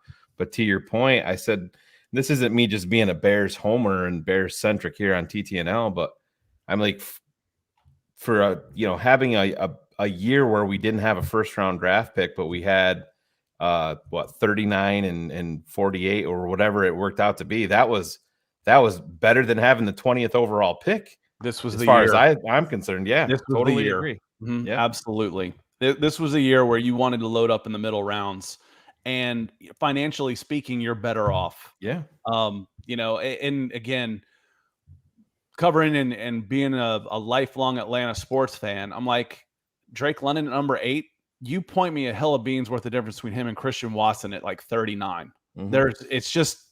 It's infant. It's tiny. It's a tiny thing. It's like there's other guys that are out. Man, if there was ever a time to trade back, it would have been this draft. But who the hell wanted to trade up? Right. Nobody wanted to trade up in this draft. That's what everybody was saying this year. Oh, trade down. It takes 2 to tango. You got to have someone that'll come up. So when the Falcons were on the clock, who were you banging the table for? Kyle Hamilton. Yep. Kyle Hamilton. I know it's not the value pick, but what I say is throw value out the window if you can get a game changer. I don't care about positional value. A game changer doesn't have positional value. Mm-hmm. Kyle Hamilton is another local kid. He's from Atlanta. Ticks all the boxes. 6'4", 225 pounds. Could be a leader, well-spoken. Could be the face of the franchise for someone who desperately needed a face of the franchise and some more goodwill after stepping on their dicks with the Deshaun Watson fiasco and costing them Matt Ryan and getting a 3rd-round pick for him. I wanted Kyle Hamilton. Besides, when you don't have a quarterback or an offensive line, a receiver doesn't do you any good. So you're going to waste 2 years of your cost control with a receiver that you can't use. I mean, you get 600, 700, 800 yards out of Drake London, and you're 3-14. Okay. Then you get a quarterback. It takes a year to break him in. In the next draft, it didn't make any sense to me. But that said, I didn't want Kyle Pitts for the same reason. And what I didn't realize at the time, one was Kyle Pitts entered the league at 20 years old. Yeah. Right. He didn't turn 21. It's like, okay, if you can sew him up for the next 15 years, so be it. 2, Julio Jones, it hadn't been made public that he was on his way out. So I'm like, okay, if this is happening, this makes sense. Still would have drafted Justin Fields at 4. When you look at the Bears draft, obviously you got Ja'Tai Carter, you got Doug Kramer. You see an offensive line. Braxton Jones was picked. My guy Zach Thomas out of San Diego State.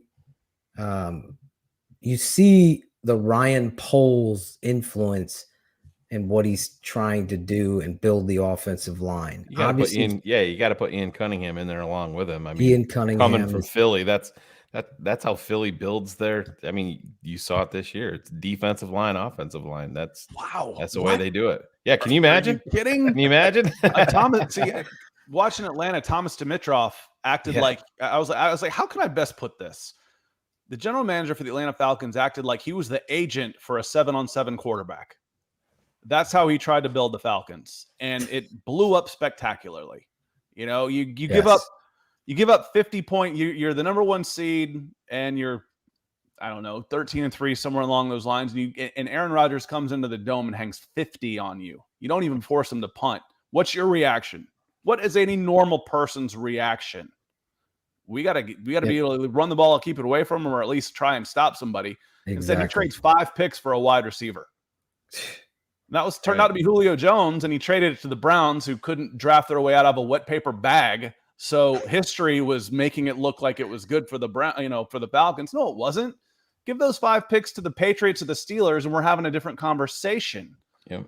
You peaked. You never got as good as you were before you made that trade from a regular season record standpoint. And a couple years later, They're in the NFC Championship game. Julio Jones has 225 yards and 2 touchdowns, and they lose to the 49ers because they can't stop anybody. They lose to the Patriots because they can't stop anybody. It's just the idea of building in the trenches, even in this day and age of 7-on-7 football, still works. Still does. There's my Nerd alert. We got a nerd alert. We got our resident nerd, Scott. He's a big Braxton Jones fan himself. He is. He's on mute though. He's on mute. He's starting the nerdish way off. He can't hear us. Not even listening to us. You're on mute. Mute. You're on mute. Someone type cars. What? We cannot hear you. Let me unmute him. It won't. I tried. It's not doing anything. I don't know. I guess Cars is not here. Cars bounce out and bounce back in. Try that.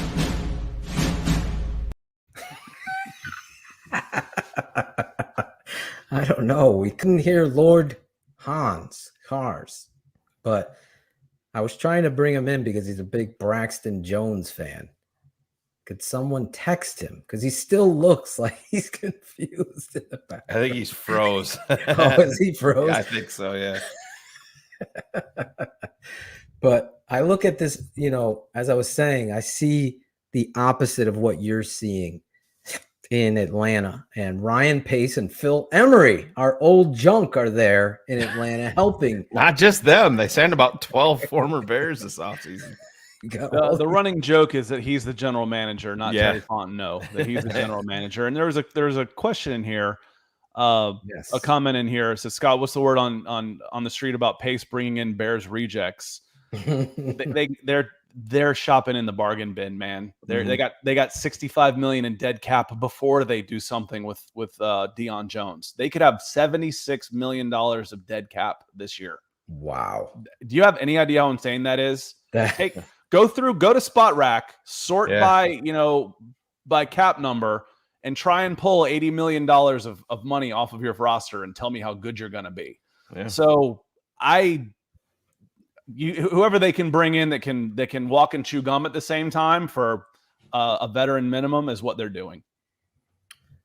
Well, the Bears have been doing it the other way. They've seemed to have a template of when you look at these draft picks. I don't know if you follow the RAS score, but we saw the pattern to what you were saying. Big athletes. And that's shocker. You can't believe it. Yeah. Bigger, faster, stronger. It may have been Bill Parcells. Somebody was talking about it. It's like, walking out of the combine one time. He's like, this isn't that hard. We're looking for big, fast guys. Exactly.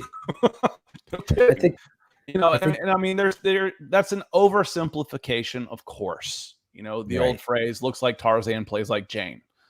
But in the end, it's a big man's, fast man's game. Whoever goes, Nick's, you said the nerd alert, Nick Kendall on there. He likes to get into these breakdowns and all this. I'm like, dude, just keep it simple. Big and fast fits any system.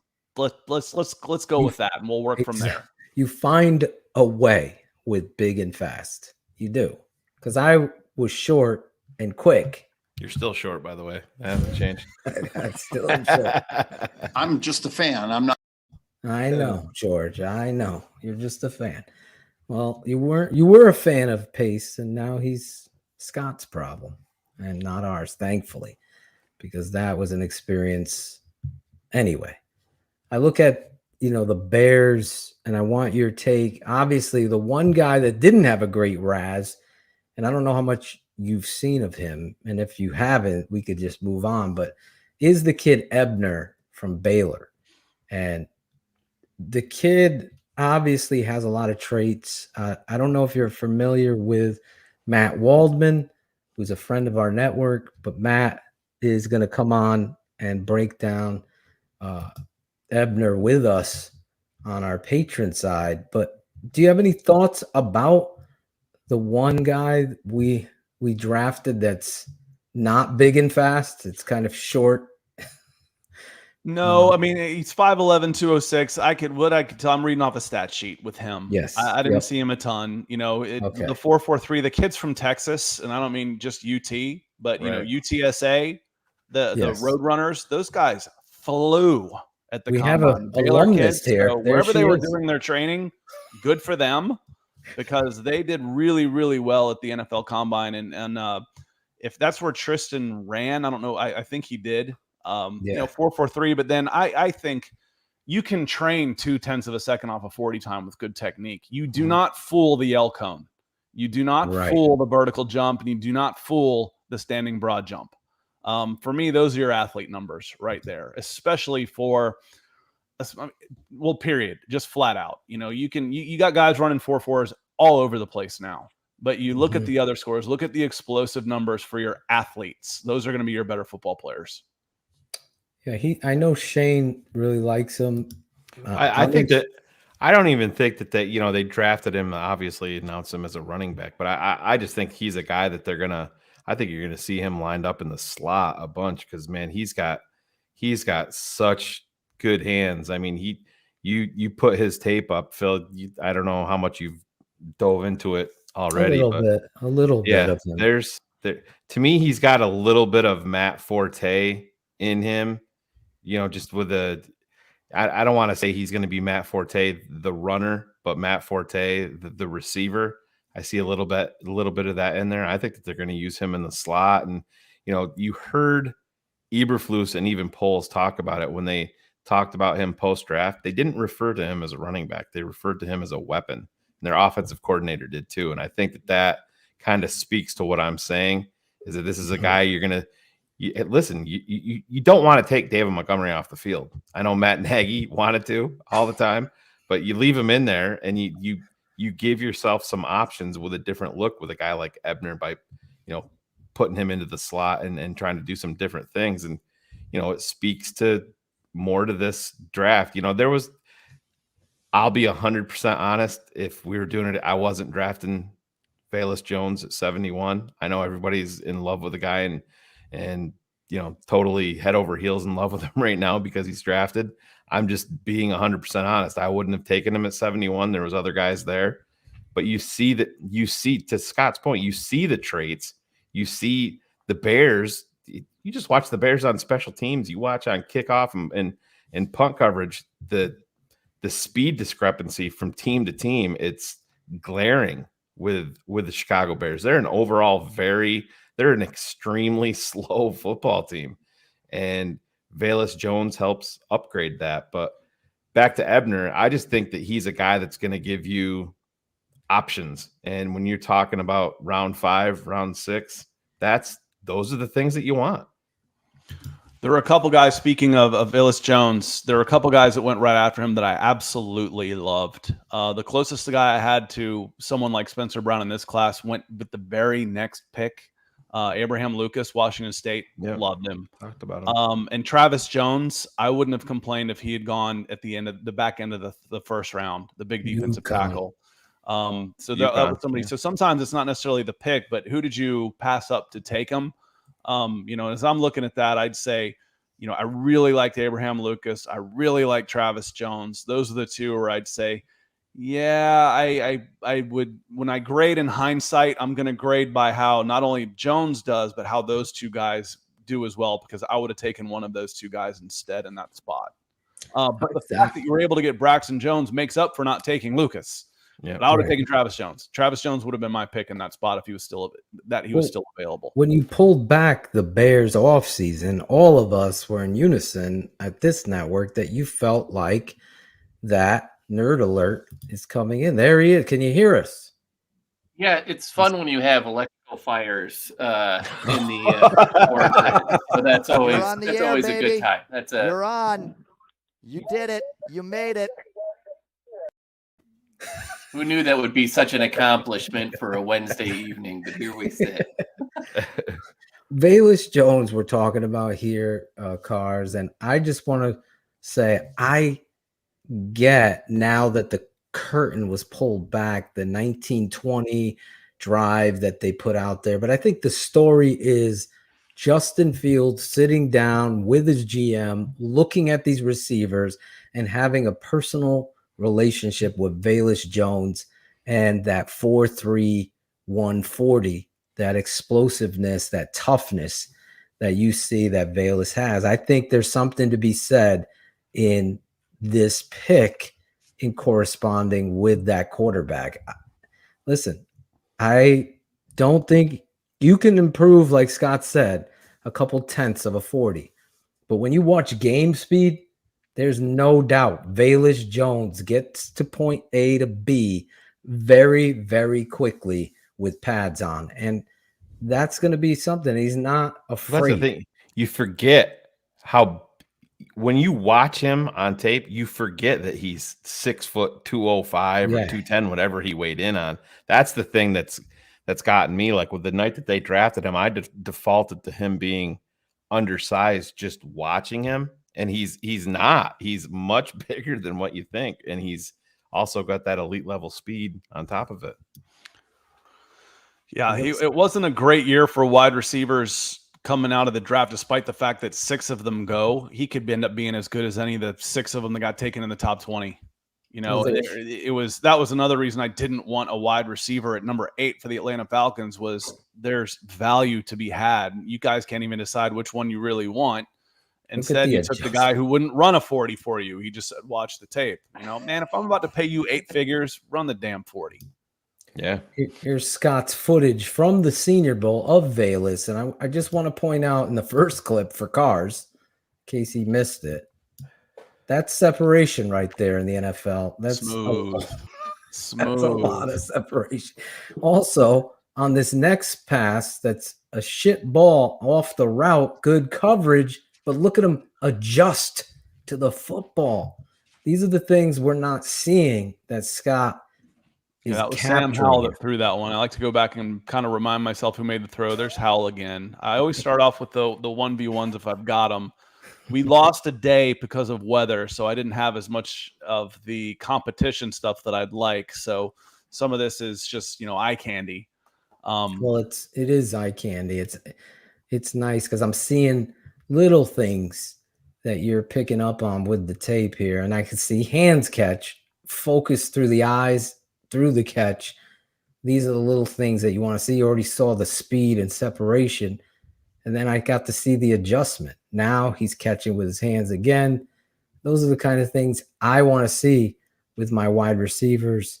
And to Shane's point, what you saw there is a guy that you forget that he's 205 pounds. And that is tough. He's a little more mature too. He's 24 years old, I think. He turned 25. Yeah, so he's a mature kid, and I can call him kid now. He's half my age. Exactly. He's a mature kid, and again, if I'm spending first round money on him, then that scares me a little bit. Calvin Ridley was 24 years old. He was a double holdback. Turned 21 his freshman year at Alabama. First round pick, that worries me a little bit more. Third round pick, I get 5-6 years out of him, I'm pretty happy with the third round pick. Exactly. My father said the same thing when we were breaking this kid down. Okay, so you get 5 years and he's 30, and you saw the player he is. And if he's working on his body and his craft, then maybe you sign him for 3 more. Well, and we joke about it, but he showed up the first days in a suit with his own dry erase board to go practice and write everything up. Like when you call him, like he is more mature of a player, right? Like he knows who he is, and I think that there's a value in him, not necessarily trying to be anything more than that, right? He seems way more comfortable as a skill set than some of these other guys coming out. Would you trade a third round pick for a 28-year-old receiver that you could get 5,000 yards from? Yes. Okay, then what's the problem? Great point. That is a great point. A great point. And Scott, the other thing of value in a mature guy on tape, I saw somebody talk about Jarvis Landry. He's always my identifier of toughness in the hashes. Veis is tough. I mean, he is not afraid of physical contact. He's going to focus on the football and make the play. There's something to be said about maturity, but the other thing that he's going to give the Chicago Bears is that explosive kick returner as well. He is an explosive guy coming out of that. And I don't know if they're going to use him back there because maybe they have a bigger plan for him offensively, but that kind of explosive athlete there coming out of the end zone on kicks is in history a Chicago Bear avenue to winning, in Devin Hester and Gale Sayers and so on and so forth Willie down the Gault. line. Yeah. Willie Gault. Jarvis is a master of his craft. He fits a little bit different in that mold. You were mentioning him. I actually had him at one of my high school combines when I was doing that back in the day and running him at Scout. And I had him at like 4.79 on grass. I'm like, oh no. You know, Right. I don't worry too much about, 4.6s, but I was like, oh no. And then you just watch him play and you're like, all right, throw the stopwatch away. I don't care. Yeah, He gets open and he catches everything. Exactly. At the end of the day, that's what matters. Anquan Bolden. Right, was the same way. Anquan ran 4.81, I Right. think, at the combine, if I remember right. Yeah. Yeah, he did. We take him 212 pounds. Later. Yeah. But again, what was that shuttle time? What was that separation time? His change of direction was elite. Anquan was a quarterback coming out of high school, I believe, back in the day. Same with Jerry Rice. He ran what? 4.7? Was it 4.72 or something like Yeah. that? It was something Yeah. crazy. Yeah. the Ron best has of all a time. Ron has a comment. The media hates the Bears, but the Bears are going to shut them up. I've got news for you. The media hates everybody. Yeah. They hate all of them. It doesn't matter what team you root for. They hate you. The officials are out to get you, and the announcers are biased. Yes. All of them. Yes. Oh yeah, especially Joe. You fit in Buck. perfectly. No, Yeah. Chris Collinsworth.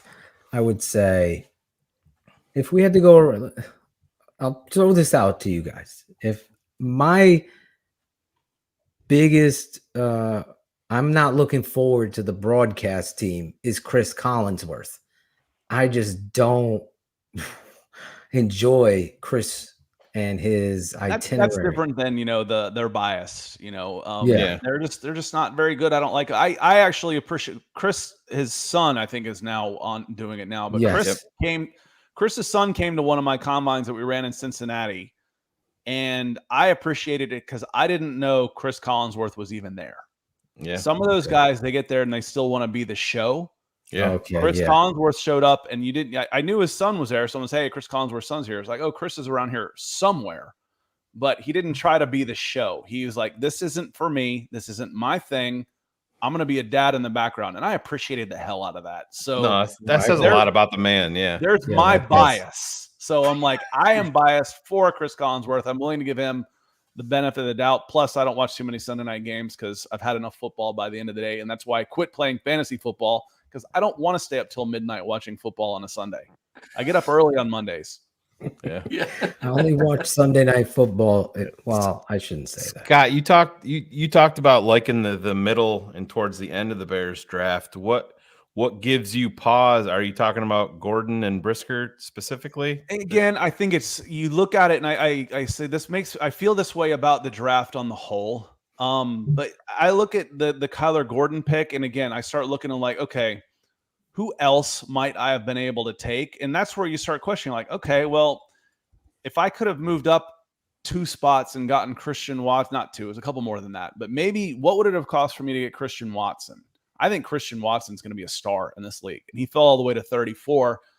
If I'm wrong, I'm wrong, but I feel like you could use another receiver. Needed one going into the draft. So I really like Christian Watson in that spot. Going down just a little bit more, he was at 39. Edge, and I don't know all your needs too, but my question when you're watching this is Andrew Booth. Does Andrew Booth, who I think is probably a little bit better of an athlete, has a little bit more length to him, does he end up being the better player? If you're going medicals, do you think the medicals came into play there? Yeah, and that's where Travis Jones was too. When you're talking, because Andrew Booth at one point was talked about being a top 10 pick. Hell yeah. And if you're not ready to go, I kind of like the David Ajabo pick. That's almost like trading that pick. I think he was in the mid 40s, trading that pick for a 2023 first rounder, Sure. to a certain extent. It's like maybe I can move the second. So I will keep an eye on, again, if I'm watching, how am I going to grade this draft? I would keep a very close eye on Andrew Booth and say, okay, this is a guy that is the same position. would we have been better off taking this guy? And again, it's hindsight is 2020. Right. Those are the questions I want to ask and say yes or no when I look back in 5 years and say, okay, and grade these things. Because that's how, when I was director of scouting at Scout, that's how you grade yourself all the time. You know, how did these guys do? How did I get it right or get it wrong? If I missed, why did I miss? How can I get better?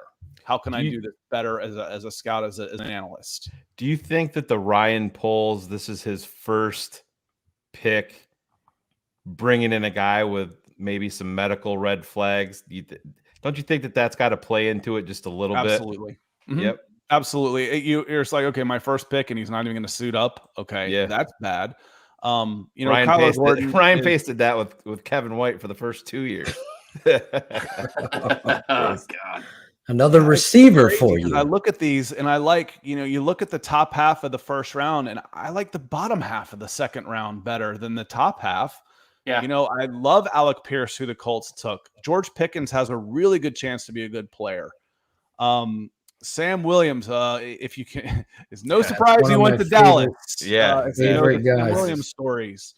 He's but the trouble off the field, but his talent Godecki to is Tampa. I love the Godecki to Tampa move is a good one. I think at that point, and I don't know that you need a linebacker. You know, I think of, for me, the Chicago Bears are linebacker. You know, we need to have a guest here.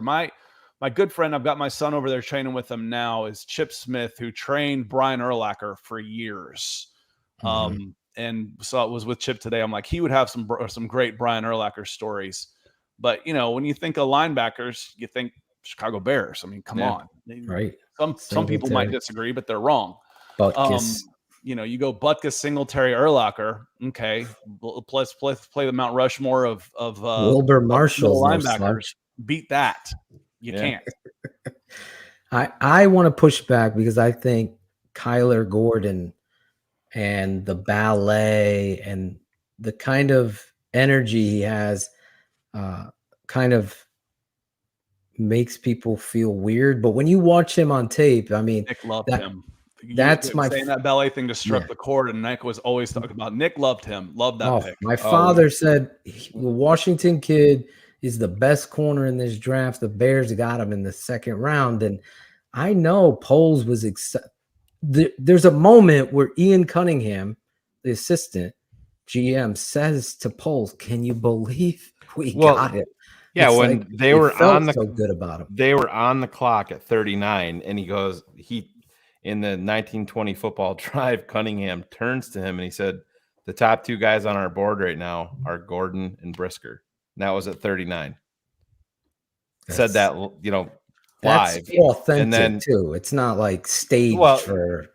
Yeah, but I mean, it just, but to what Scott was saying, he wasn't, you know, aware of the need so much. And I mean, secondary, I was pounding the table as loud as I could leading up to the draft because everybody to a man was saying, receiver, gotta be wide receiver, gotta be wide receiver, gotta be wide. And I'm like, this may fall, guys. Don't be upset if they go defense here, because the way that there's gonna be a run. Scott, you saw the run on wide receivers. You can never have too many corners. You need 6 of them. You need 6 corners nowadays. But they Sheree asked, Sheree Lady Bear Burnett says, I don't understand why him doing ballet is an issue for some people. Herschel Walker did ballet. I'm good. Lynn It's Swan, like, you know, the real men don't eat quiche thing. Walter My uncle, Payton the himself powerlifter, did he ballet. made quiche. Hell, I'll eat quiche. Yeah, I got no problem with quiche. I got no problem. Herschel Walker did ballet. I'm good with it. If he can do it, it's good enough for anybody. We'll show you a play where his ballet came into play, Phil. You know which one I'm talking about. God. We were breaking it, discipline, all that kind of stuff. It translates over again. We were breaking it down, and I thought he tore his knee apart. I said, stop right there. I mean, his knee was contorted in a way that it made your entire body just shrivel. Then you see this guy, and he snaps right back up, and he made the play after it. And it's one of the freakish things. It is. It's one of those plays that you're like, holy shit. That's one of those moments when you're watching it on tape that you're like, you rewind it 15 times. You're like, that did not just happen. I don't. If I see it once, I try and erase it from my memory. But I call these guys, I've heard, surgeons say, if they're doing surgery on somebody, Yeah. it's like, it's a different caliber of human being, that can make it to this level. Their muscle density is different. It's just a different type that can play at that level. And, like you said, half of us, we've had our leg amputated, and pops back up. But no, I certainly don't have a problem with him doing ballet. Like I said, if Herschel Walker can do it, then that's a man's man right there. Willie Gault did ballet. Lynn Swan, and the greatest football player of all time, Walter Payton, also did ballet. So we tackle all the topics here, but I knew that was a negative being thrown out, a narrative by fans and the media, that this kid has a focus on ballet. I think they were trying to connect the dots. Will his love for ballet interfere with football? It's like, come on.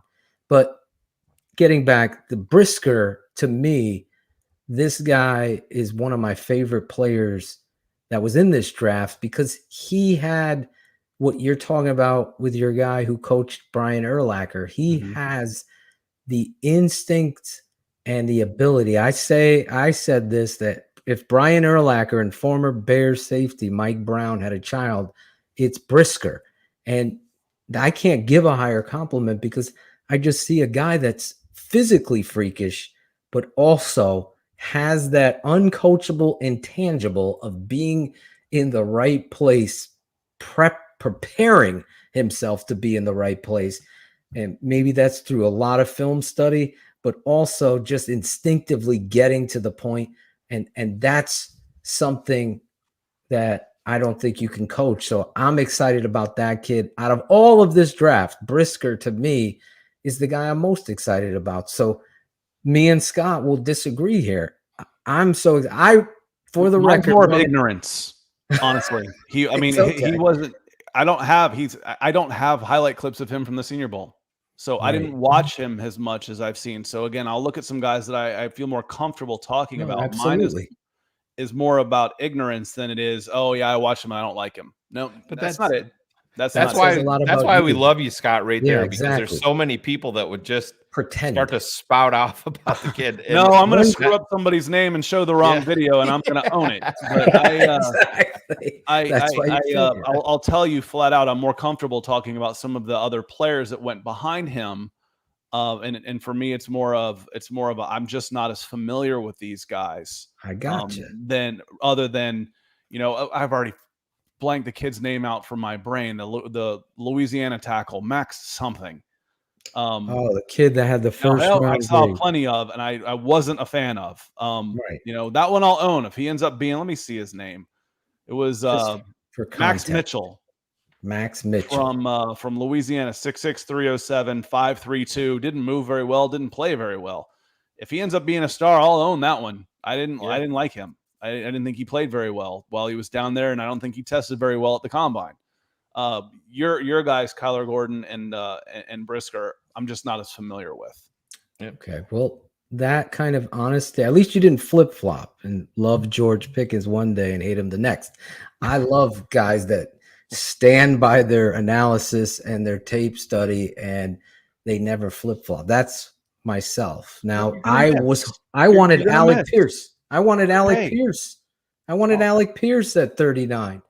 That's who I was hoping the Chicago, in all honesty. But to Shane's credit, and I think Cars was with him as well, and that's why I love this network and I love the debate and the discussion. They're transparent and honest. They were warning me and all of the fans of our network for weeks. Guys, be prepared when they go defense with both picks. And I'm like, no fucking way. You can just kind of see the way that it was starting to trend. I mean, we're not Miss Cleo here, but you can get a little bit of a feel. I mean, yes, the Bears needed a wide receiver, but Jesus, I mean, you knew that there was going to be a run. Once Burks went, I think Burks would have been one of the guys that they looked at, and because he kind of fits the mold. But once he went, 18, once he went, it kind of felt like there was no real way. Maybe it was going to be an offensive lineman there, but the way it all moved, it got aggressive really quick, which is why we love draft day, right? Right. And to Ryan Pohl's credit, and listen, I know a lot of GMs after the fact get up there and they, I can always remember Jerry Angelo in the 2004 draft. He goes, "Hey, we took Tommy Harris and Tank Johnson. They just happened to be the two top players on our board." And I'm like, okay, nobody had Tank Johnson going up where he went. But to Ryan Pohl's, what he said, we understand the needs and the wants on this team, but I'm doing the Chicago Bears franchise a disservice by not selecting better players to say, oh, because we need to bring in Alec Pierce, or we just need another wide receiver. And that's, I believe him when he says that. I mean, this is an offensive lineman. This is a guy that, down in the trenches. Ian Cunningham is right-hand man, former offensive lineman. This is a big deal. Their first two picks were secondary. And Scott, you said it. You got to have corners and you got to have defensive backs.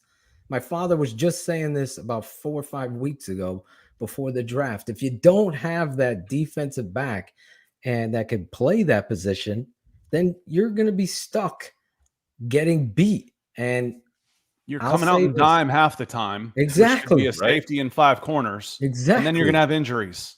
Yeah. Exactly. In a passing league. And you got Aaron Rodgers in your division. Yeah, exactly. I mean, thank God Kirk Cousins is out here. Jared Goff. But we've kept you a long time, Scott. I don't want to keep you unless you want to stay with us. It's about time. It's about past my bedtime. I'm early to bed, early to rise, one of those types. So but I appreciate you giving me the opportunity and coming on in and asking about the video. Some people just take. Right. Oh yeah. We know all about that. Thanks for asking. You can use it. Yeah. That's a real class act right here, guys. So I want you to give him a follow right there. It's been scrolling. So before you ask me, where is he at? It's been scrolling. Sheree has been scrolling it for almost the whole interview. Yeah, Scott, we'd love to have you back when we get some actual NFL tape on, Braxton Jones and these guys. Maybe we can break it down a little bit live on air with you. I feel like the Bears are playing the Falcons this year too, so we'll have to cross-pollinate channels just a little bit. I just dropped my my YouTube channel in the private chat. That's how y'all can help me the most. Give me a subscribe to my Twitter is great and all, but Twitter doesn't write you a check. YouTube does. Yes. So Sheree, did you add his YouTube? I try and tell people that I work with all the time in media. I'm like, quit making money for Twitter. They love you for it, but they're not writing you a check. So that's why I quit Twitter. Week 11, Scott. Week 11. Yep. We should have you on that week. I think that one is in Atlanta. Yes. I think that may be one of 2 or 3 wins I actually predicted for the Falcons. Hey, all right. Oh, here we go. Gotta go, Scott. Gotta go. Home game. I couldn't make them go like 1-16. I got people down here saying, "Oh, we were 7-10 last year. We should go 10-7 this year." I'm like, "You're out of your minds." Justin Fields is coming home. He's going to rain down fury in Atlanta. Games last year, and they got worse in every statistical category from the 2020 season when they were 4-12. This is a 3-win team at best in Atlanta. MC Shy D. If you look that up. I was like, they won't go winless, but man, it's hard to pick out with when you're awful in the trenches. What else matters? Nothing. There's his YouTube channel. There was an Afridi question in here. I'm like, did you see Caleb McGarry play right tackle or Jalen Mayfield play left guard? They were turnstiles. I don't understand why they would even put him at guard. You'll see Jermaine Ifedi step up if one of your offensive linemen decides to stick up for his quarterback for getting hit late. That's where you'll see Jermaine take issue with it. But before we let you go, Scott, can we do one favor? We usually have some fun questions for you, but we're going to skip that for your bedtime. No fun for me. I'm a fun guy. I was going to give you. I mean, we can give you the fun questions, but I want a station ID so we could use you in our promos to help promo your YouTube channel as well. So what that is you're just going to say who you are, where you're from, And I'm keeping it 100. Look, Jeff Burton, just subscribe to your YouTube channel. Look at that. So I'm keeping it 100 on the Tape Never Lies Network. So we isolate on you. I have to write this down. I'm going to go over it with you. It's going to take you one take. It took Hakeem Hicks, who's now with the Bucks, 13. We'll add 2 to it just because he left the Bears. So it's who I am, where I'm from. I'm keeping it 100 on the Tape Never Lies Network. Yes. Boom. Look at this guy. And please, Ryan Pace, no more Bears. You can throw that in there if you want to. Shy Native just subscribed. As Al, now you got me. As Jeff Adams says, there are a lot of Bears fans in North Atlanta. There's a lot of Northern fans all over Atlanta. I grew up going to Braves games with Mets fans, so it's a home game for a lot of the Midwest teams, Steelers, Bears, any of the New York teams that come down. It feels like a home game for them at the Dome. But okay. All right. Now that I've talked myself out of this, I'll see if I can give it a shot. I'll give you a countdown of 3, 2, 1, and then you go. You ready? I'm Scott Kennedy. I'm from Atlanta. You can find me at YouTube at youtube.com/C/Scott Kennedy. And I'm keeping it 100 on the Tape Never Lies Network. Boom. Dude's a ringer. He's like he knew it the whole time. He's he like, could do this in his he sleep. do it. My pulse jumped up about 50 spots. Like I already screwed up. I screwed up out of the gate, man. They love putting people on the spot, Scott. Sorry, I botched that so bad earlier with Dominique Robinson and D'Angelo Malone. I'm better You're than going to that. be thinking about this all night. I'll never forget Dominique Robinson for the rest of my life. Remember that time I was on the Tape Never Lies Network and I totally hosed that? Yeah, you moron. I love this, dude. That's what we do here. All these people are subscribing. Look at this. TTNL. Let them know that you found them through TTNL because I just, honestly, I asked Scott, true story, and then we'll let him go. I said, hey, I really love what you do. I'd love for you to come on the show. And would you mind if I use some of your footage? Because it's great just to help me show our Bears fans some of the guys that you captured that we drafted. And he was just such a great human being, number one. And I didn't even know all of Scott's history. And Scott, I'm also going to send you that intro that we produced for you and put together too, because you're just a great guy. So everybody subscribe to Scott's channel and let him know that you found him here and he'll be back. I'm just putting it in pen.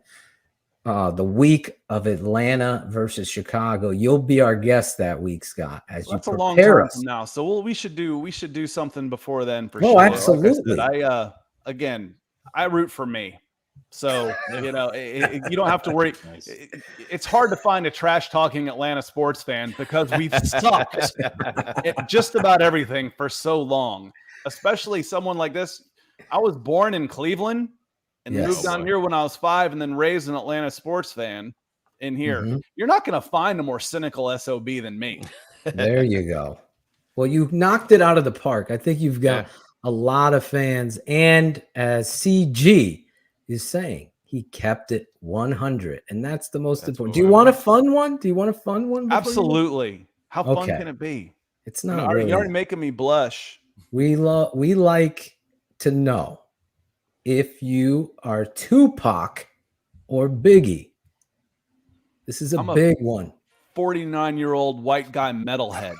But if you had to choose, Tupac. Okay, so you're against all of us here. I did hear because I was at the Senior Bowl. They were playing all this music, and I'm not a hip hop fan any more than I'm a country music fan. I'm an old metalhead. Yes, and they started. I was like, man, I'm gonna have to put on my headphones. I can't take this. This music is awful. And then they started playing something. I was like, well, hell, that's good. I like this. So I did the Google thing. I'm like, who is this? And it comes up Tupac, and I'm like, so all new music sucks across all genres. Oh yeah, you got to go classic even in the hip hop space. Don't feel bad. We did an interview with Cole Strange before, way before he became a first round draft pick, and nobody really knew Cole Strange other than the scouting community, and we asked him the same question, and he said Kenny Chesney. So he went, and if I don't know if you know Cole at all, but if you do know Cole Strange at all, you would not be surprised. No, but I know plenty of Tennessee corn-fed white boys that play football, and they're a pretty good stereotype too. I sent him a DM and I said, "How are you going to spend some of that first-round bonus money?" And he was talking about cowboy boots and cowboy hats, and I said, "That's why we love Cole. That's awesome." Marvel or DC? Marvel. Yeah. iPhone Marvel. or Android? I'm an Android. I like Wow. having choices and not being told how to do things like iPhone does. Oh, look at him. Our guy Ron G calls it a Disney phone. You guys got that Disney phone, the iPhone. Xbox or PlayStation? PlayStation. Yes. He's finally on our side. Swinging I'm and a missing long with time me too. PlayStation guy for sure. Me too. One show, last fun question then for tonight. One show people should be watching that you watch. One show that people should be watching. I just started The Last Warrior on Netflix. It's solid.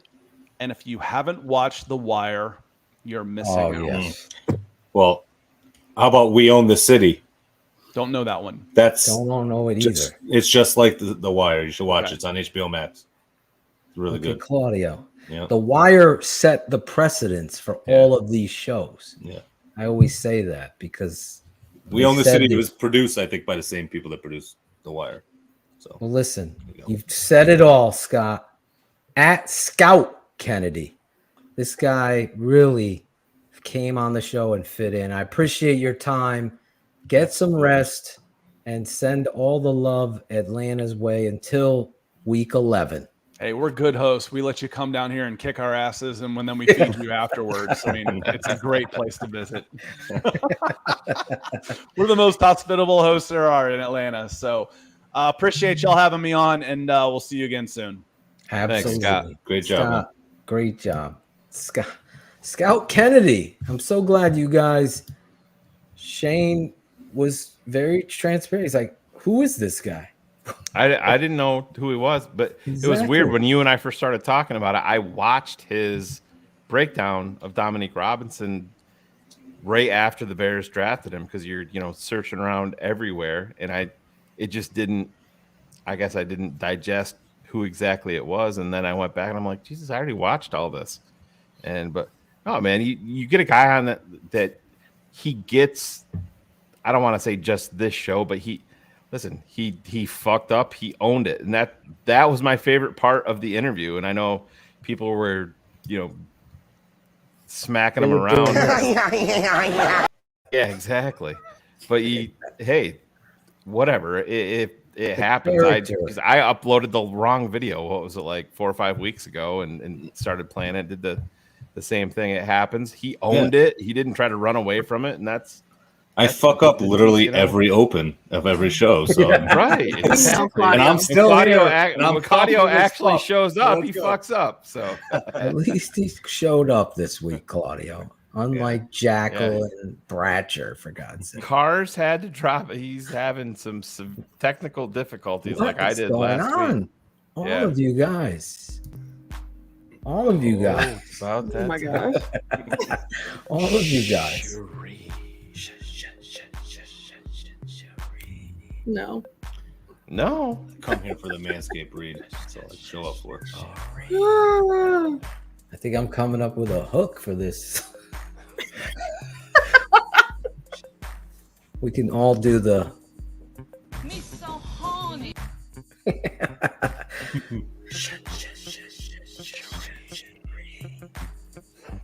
Do you want me to invite Will Mookie Hill on and you guys can be on screen together during the read? Oh. Please don't encourage him. You look like you don't want to do the read tonight. You're contemplating not doing it. She wants to. She told me like at noon. She's like, "Is it showtime yet? I got my read on." Dragon was fucking a goat or doing. That'll set the tone for this read, Sheree. I had to get you hyped. The Ducks. Here we go. Okay. Look at Will. Oh, Read God. to me, baby. Oh, shit. Yo, Nunu, he's talking to your girl. What are you going to say about that, Nunu? Really, Claudio? Will is the man. Sorry, Sheree. Sheree. Who doesn't Man, love a man? everybody be quiet in the chat. We just want, while Sheree is reading, the only person that can post in the chat is Will Mookie Hill the entire time. So No. everybody chill. Will, get your typing fingers ready. Sheree, do your thing, girl. Perfect package, Sheree. Who doesn't love a man who can appreciate the finer things in life? A gold medal here, a gold watch there, but we love a man who goes the extra mile. He walks with a little bit of spunk and has the confidence of a trophy husband.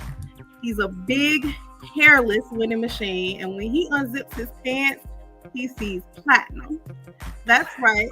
Manscaped would like to introduce you to their best and biggest ultimate hygiene bundle yet, the Platinum Package 4.0. Manscaped is the leader in shaving your man's precious jewels. Now trust them with the whole shebang. Join the 4 million individuals worldwide who trust Manscaped by going to manscaped.com for 20% off plus free shipping with the code YOKO. Now, I shared a personal story last week, and I will tell you that us ladies, we talk just as much as y'all guys talk. So I'm going to share a story that was conveyed to me by a friend. Me so horny.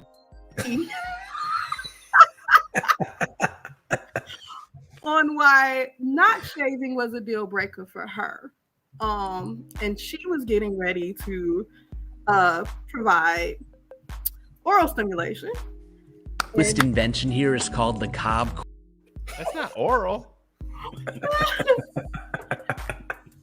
And the hairy balls stopped all activity. It became one of those screeching halts, Sheree. She said. Not gonna happen. Oh, so I'm yeah. telling you, I can't stress enough. Manscaping is a necessity for you guys. Keep it clean down there, so your ladies, you can get pleasure from your ladies as well. Manscaped brand new Platinum Package 4.0 is the biggest bundle they've offered, giving you a bulk discount on Manscaped's top products without sacrificing top quality for your quality man. The Manscaped Platinum Package 4.0 is the one-stop shop for the man who deserves it all. They designed this package to give your man all the best products he needs for his hygiene routine. Inside the Platinum Package, you'll find their Lawnmower 4.0 trimmer, the Weed Whacker Ear and Nose Hair Trimmer, which Phil swears by. Yes. Ultra Premium Body Wash, Ultra Premium 2-in-1 Shampoo and Conditioner, the Ultra Premium Deodorant, the Crop Preserver Anti-Chafing Ball Deodorant, Yes! All Spray Toner, Anti-Chafing Boxers, and the Shed Travel Bag to hold all your goods while traveling. That is a lot in this package. There is a lot. There is a in lot this pack. That's in what this she said. package for his package. Exactly. The Lawnmower 4.0 body trimmer and Weed Whacker nose and ear trimmer feature proprietary advanced skin-safe technology to protect his delicate parts and holes. The best part is both are waterproof, so he can shave without the mess in your bathroom. In addition to shaving, you can now completely upgrade his shower routine with the Ultra Premium Body Wash and Ultra Premium 2-in-1 Shampoo and Conditioner. You'll have his skin and hair feeling hydrated and smelling fresh. Their aluminum-free Ultra Premium deodorant for that cologne quality scent on the go. But it's not just his pits that stink. Ladies, we know his balls can stink too. Yes, they can. Let's throw curls. This is Mookie Hill Twist right now. invention here is called the Cobb Quickie. Hands down the easiest way. Thankfully, their Crop Preserver Ball Deodorant and Crop Reviver Ball Toner can solve this problem for you. Once they touch his sack, he'll never go back. Manscaped even threw in 2 free gifts to their Platinum Package 4.0, the Manscaped Boxers and the Shed Travel Bag. So comfortable, he won't want to take them off. The Platinum Package 4.0 covers all his bases from head to toe for the best bang for your buck. He's a very nice dick that any. Get 20% off and free shipping with the code YOKO at manscaped.com. That's 20% off with free shipping at manscaped.com and use code YOKO. It's time your man enjoyed the finer things in life with the Platinum Package for his Platinum Package. Me so horny. Jim Larison. Yoko. Use the code YOKO for 20% off Manscaped. I use Manscaped all the time. That is the truth. And you don't want to get a nick on your... What rhymes with Nick? Thank you. Happy birthday to David Montgomery. Yeah, what a transition. Anyways, yes. Hey, it's Jeff Fowler in the Philippines. I'm in Panglao, Bohol, with these beautiful ladies, and... The tip never lies! Yes!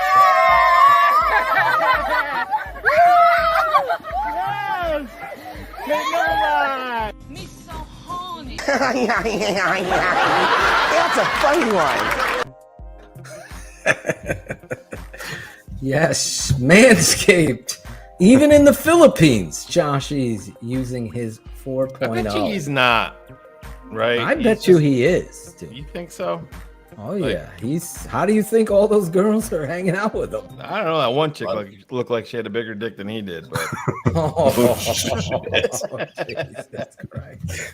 Damn. Oh, man. Scape. Love you, Joshy. Manscaped. Josh we love E. you, Josh. Josh E.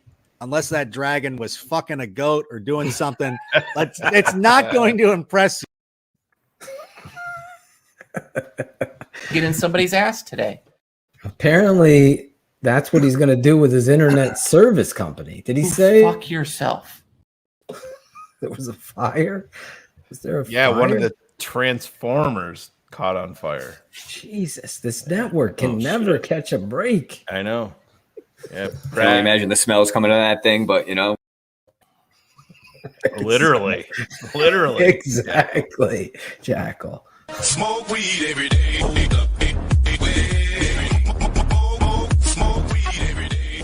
Oh yeah, Claudio's back. Bullets is breaking that news for you right now. He used the 4.0. Are There you he ready? is. There he Are is. you ready for the cut it out segment, Claude? Claude, No. you ready? No. Queued not up and ready to What? go? Not happening. What the? What are you? Give me some fucking names. Not happening. Hey, cut it out. What are you talking about? Yeah, you must have been at the top of your fucking class. It's Claudio the Barber. Nope. No. Not happening. I don't know what you want me to do. Cut it out. There you go. Cut it out. Dude, There you go. what are you That's it. I thought you had it. You were ready. Shane, no tweets this week? Not this week. No, we're giving. Listen, Bratcher's making every fucking rookie mistake in the book. He sent me the dumbest fucking tweet ever and tagged me in it. He's like, I'm just getting you prepared for Wednesday, bro. Nope. It's not the way it works, Bratcher. Nope. You can't send me your dumb tweets, you jackass. So no tweets. Here we go. Bratcher trying to. No bear up. We need games for that. Fuck. Corey, Scott Kennedy. He's trying to talk and Phil's playing promos over. I was saying Bratcher tried to take everybody's job. He took over for Jackal, and now he even trying to do Shane's job. Then let me do what I hired to do. We're gonna send him over to Jackal's house. And no segments this week. Yeah, I do have a question though. But before you go to the question, we have to. Yes. We have some. Well, we have two things of news. The first one's not going to be the major breaking news, but we're going to share the TTNL schedule, Phil, for next week. Oh yes. And I think that's important because breaking news. Yes. Next week we are going to be on vacation. So Claudio's TTNL Network is going on the TTNL cruise. So we will be not on air at all next week. TTNL is taking a week off. I actually am being transparent. I am having surgery next week, so it's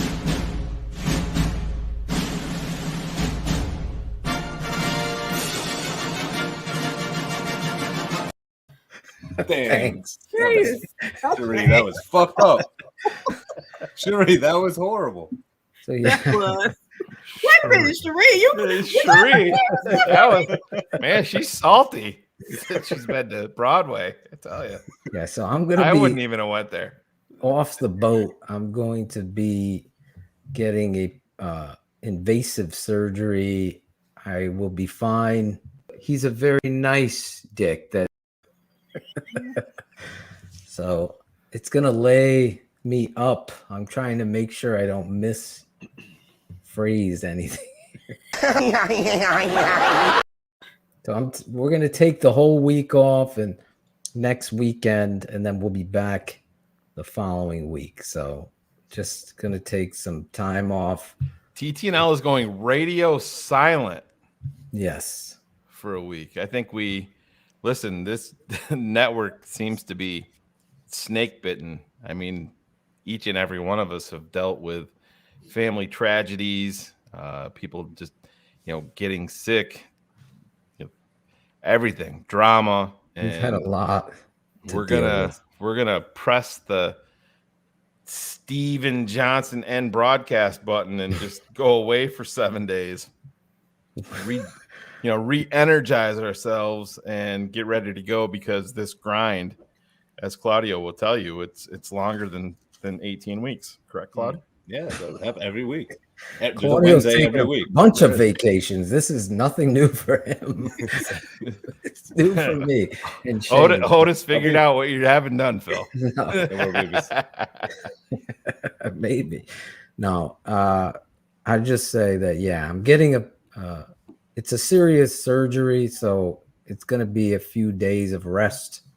That's much needed. And to Shane's point, we've been grinding every week. We've not taken a break, and I'm very proud of that. So everybody on the roster sheet, I know Jackal's taken 28 weeks off and Claudio 38, but everybody else deserves a week off this week. And everybody's tired. Now Bratcher don't have to come up with an excuse. Right. Yeah, Bratcher doesn't have any dog ate my paper. How am I going to tell him I'm sick 3 weeks in a row? That's what he said to his fiance tonight. Well, I appreciate, and honestly, what about me, mate? Oh wait, no, we're sorry, wrong guy. Nice. Permanent vacation. Oh my God, no, your honest energy. I do get nervous going under the knife, so I'm not gonna lie to you. So your positive energy sent my way, I'll only accept that. Don't send me your negative energy, and that'll be it. And everybody's gonna have the week off. We will be live on our Patreon channel this weekend, breaking down one of the draft picks. I have to decide based on all the stuff. They got me taking a COVID test that I gotta go to before surgery. Shane, gotta get that. Got to do this. I got to do all these different things I didn't realize. So thank you, Bill, and everybody in the chat. And we'll be live this weekend, though, on our Patreon side on Sunday around 4 or 5 o'clock. Thank you, Otis. Otis, you and your wife are just tremendous people. I wanted to say that, put that out there. Otis Nichols, our first ever patron. I still remember I texted Phil Otis. I'm like, our Patreon's not even fucking live, and we got a patron already. Who the fuck is this Otis Nichols? You were like, in all honesty, we got a patron already. We got fucking more Otis than Barroom ever had. Wait, who? Already. Who? That's what you said. Oh, Shane is very, very cutthroat. So I have some question. I have a question. A couple questions. Breaking news. The tape never lies. Network. Breaking news.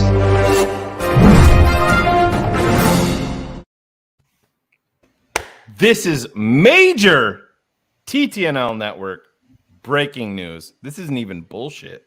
This isn't even a joke. TTNL Network draft mob. Oh, we ain't going anywhere. That beef, one B fell off. We replace it with a bigger, better B. That's the way we roll here. We are always improving. We are always on fucking cue. We're always grinding. So the new draft mob is back, and it ain't changing. It's only getting better.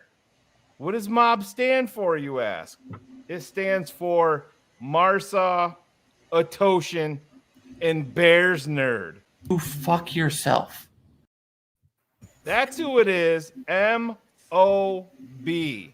Live, up front, in your face. Matthew Carstensen, the Bears Nerd. The Bears Nerd. Yes. M-O-B. If he has internet. If he has internet, then the way it is. We'll have it. The way it will be. Yes. The way it should have been. Should have been, yeah. M-O-B. Three Bears Nerd. Musketeers. He's a part of us. We love that guy. No bullets in there. No, Cody not. Bay aside. We thought about I think it. you say Bratcher. I'm like, he Bullets, doesn't show how Bullets is like, have you guys broke down Cade McNown yet? It's not, I thought it was Baller, Jack Baller, maybe. no. Jack Baller, shot caller. Yes, Bears Nerd. He's our an guy. insurance risk. He might fall in a fucking volcano. He might He fall off wanted his more- moped with Logan. He wanted more cars. You're getting more cars. He's gonna have his own show. We didn't even ask him. That was all Carr's idea. He's like, be Bears Nerd. And we're like, fuck yeah. Let's He's like, do I it. want in. I want in. Unless that dragon was fucking a goat or Yeah, he's like Claudio was willing to change his last name to Bernicola, but he doesn't know shit about He doesn't know anything about the draft. No, I have no clue. So let's get the auction underway. On the first cow here, who's got 55, 55,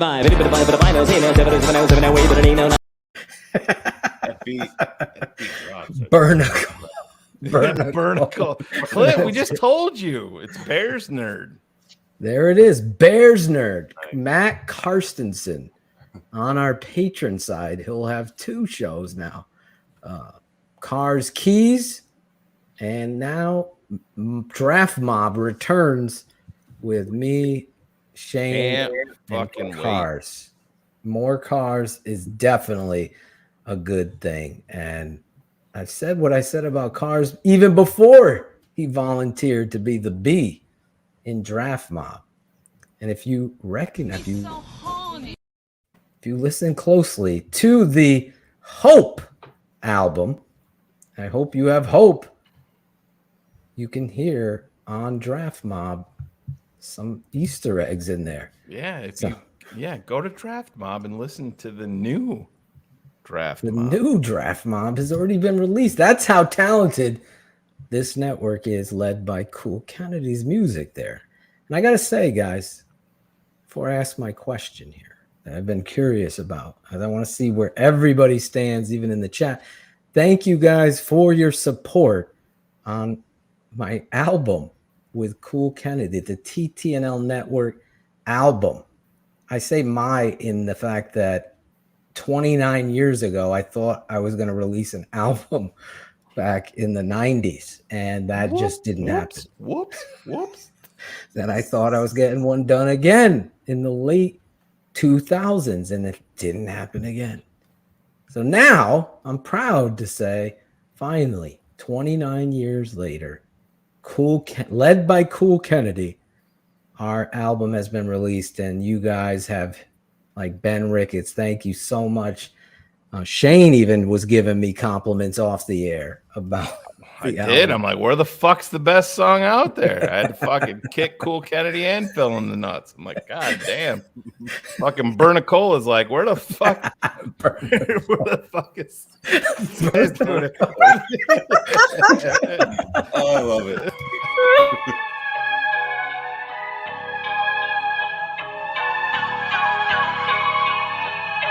P.O.P. Hold it down. It's performance over politics. Performance over politics. Performance over politics. It's P.O.P. Performance over politics. DDP said fuck a cap and arena tricks. I'm trying to build a dynasty out of heap of shit. McCaskey money rolling in, but that don't mean shit to die-hard fans. No matter where they move the stadium in Chicagoland, you can't escape the aftermath. You can't win no stats and blog boy math. The battle starts in the trenches. You can't fix Naggie's offense with 35 wrenches.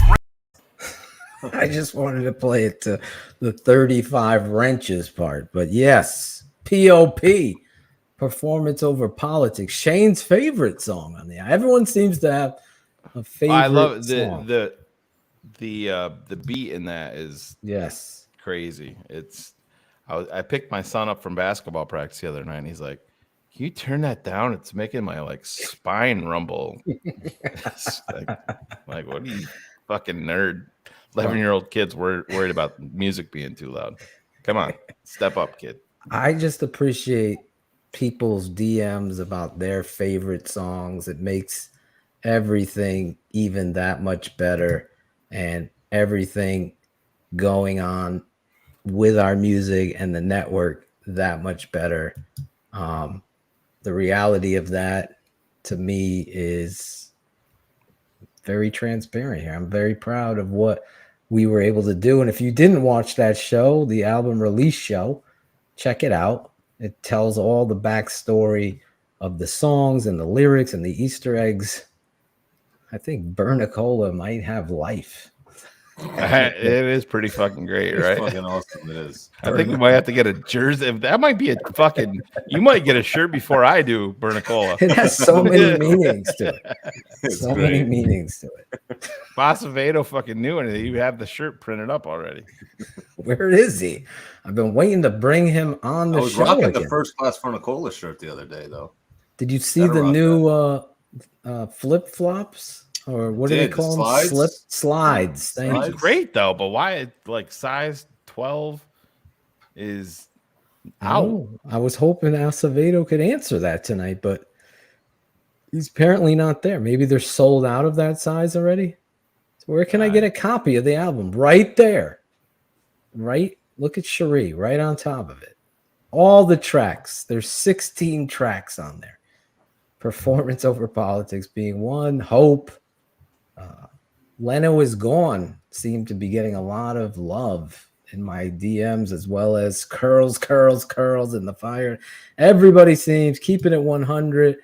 This starts the show. I'm very proud that we have our own music. Now, you have something else to say?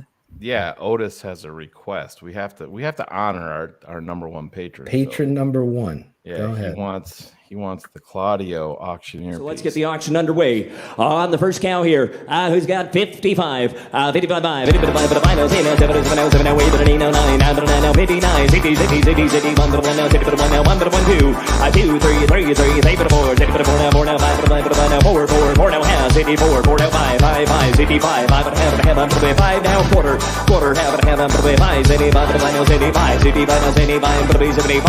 Soldier Way, 65 and a half.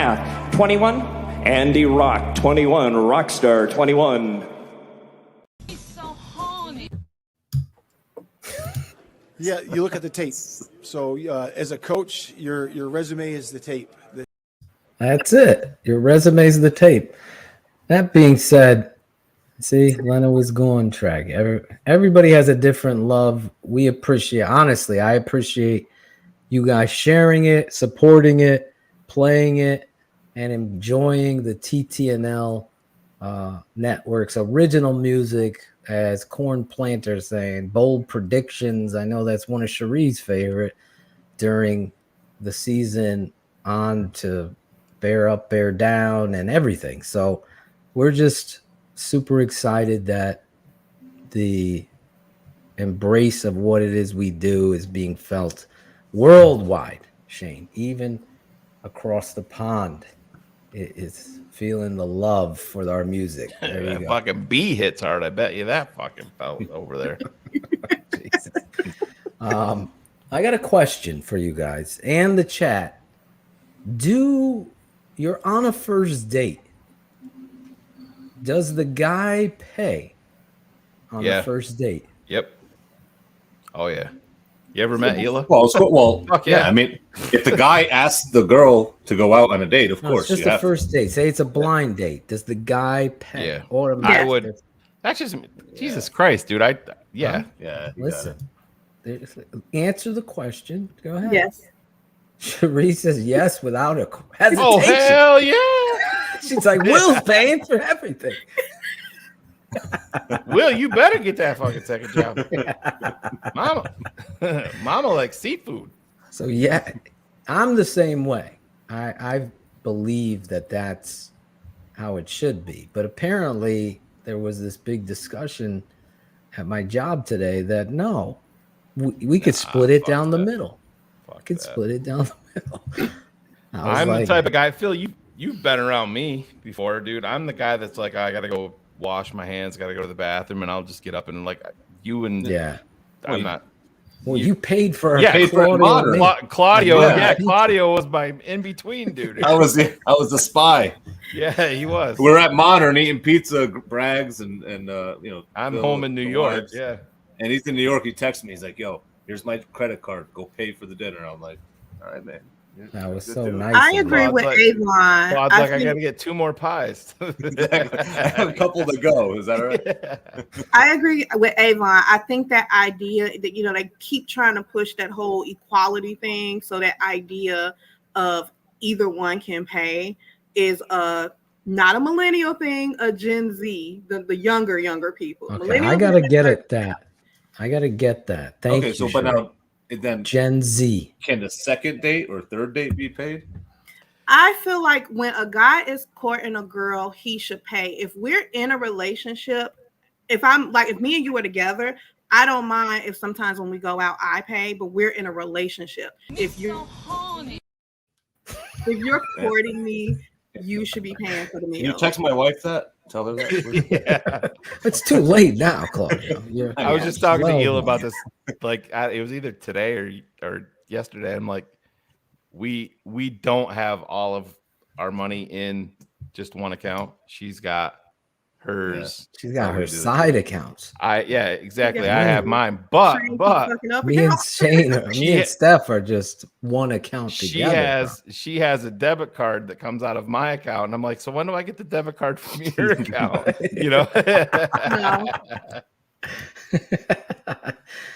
Second date. Did you hear this real quick? ZDP and the smartest man with the draft analysis for the Bears fans. And the Bears nerd coming with his stats and binders. The tape never lies, draft prospect finders. Draft analyze this draft. There it is. You're just giving it away. There you go. Second date, Claudio. I paid for Steph's every time we were on a date, but I was courting her. Hila and I are 12 years in. I'm not sure if she's ever paid for ever paid for dinner. Might be like not even with her second bank account. 647 to 0. Maybe. You are the Mark Trestman of What the fuck? I'm getting my ass kicked. Pay for every fucking dinner. 50-0. Oh, I love her. She's worth it. Yes. Well, I just wanted that out there. I agree with everybody here. It seems like I know unanimous. This dude right here is married to my sister, so I know he's paying for fucking everything. Hopefully she's sleeping. You better watch what you say. You might report back to your significant other. I can't believe you told that motherfucker. Oh my God. All right.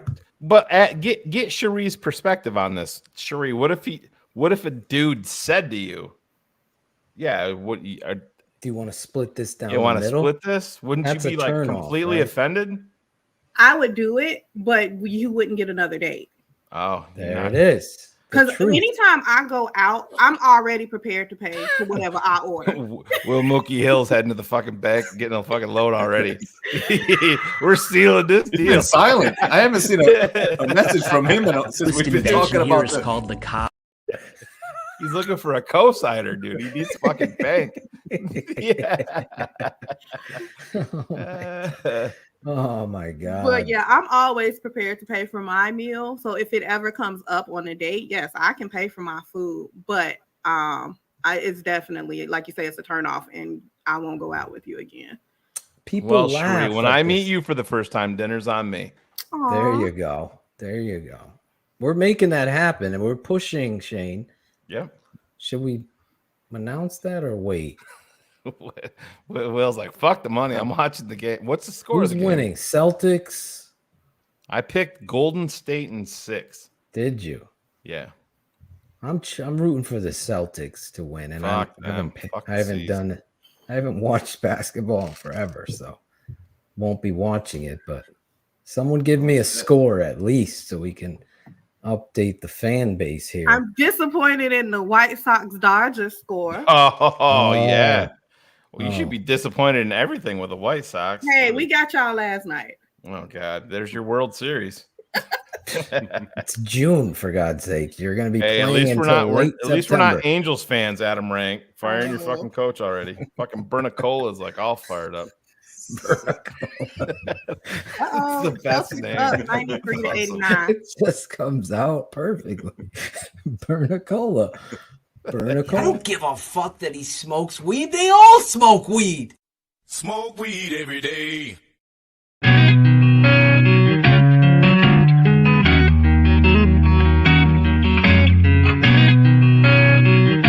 Shout out Tape Never Lies. Shout out. I know you hear me, baby. Shout out. I know you see me, baby. Shout out. We gotta holla at you. Keep it 100 crew. Gotta show love too. Shout out. I know you hear me, baby. Shout out. I know you see me, baby. Shout out. We gotta holla at you. Keep it 100 crew. Gotta show love too. From the fans in the stands to the follows on the gram. Thanks for your support, showing love in the DM. We stay Spencer strong, fight together till the end. Now it's time to shout out worldwide friends and fam. Like the network that keeps it real. 100 crew, so many in the world that I gotta show love to. For some this policy, the show is at its end, but for me it's so important to thank the charter members and the fans. Built the network, speak the truth through the tape, never run around the truth. No narratives we create, set them straight, no bubble screen on 4th and 8. Claudio Jane getting nervous cause keeping them up too late. That's it, no more to say they get the shot of vital, but hurry up cause the postman's getting homicidal. Shout out. I know you hear me, baby. Shout out. I know you see me, baby. Shout out. We gotta holla at you. Keep it 100 crew. Gotta show love too. Shout out. I know you hear me, baby. Shout out. I know you see me, baby. Shout out. We gotta holla at you. Keep it 100 crew. Gotta show love too. The network that keeps it real. Sense is strong.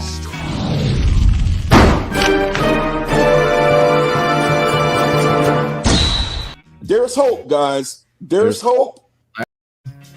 Yes, there's hope. Hope, the album is out. I agree, Otis. Yeah. The song is probably my favorite, except for that ending, but everything else is awesome. Bernacola's it doesn't flow. I'm sorry. Bernacola's on fire. He's at it again. Yes. Everybody's got a favorite, and I love that. That's what a good album should be then. So that gives me hope. Sheree, you have some shout outs, Sheree. Yes, of course.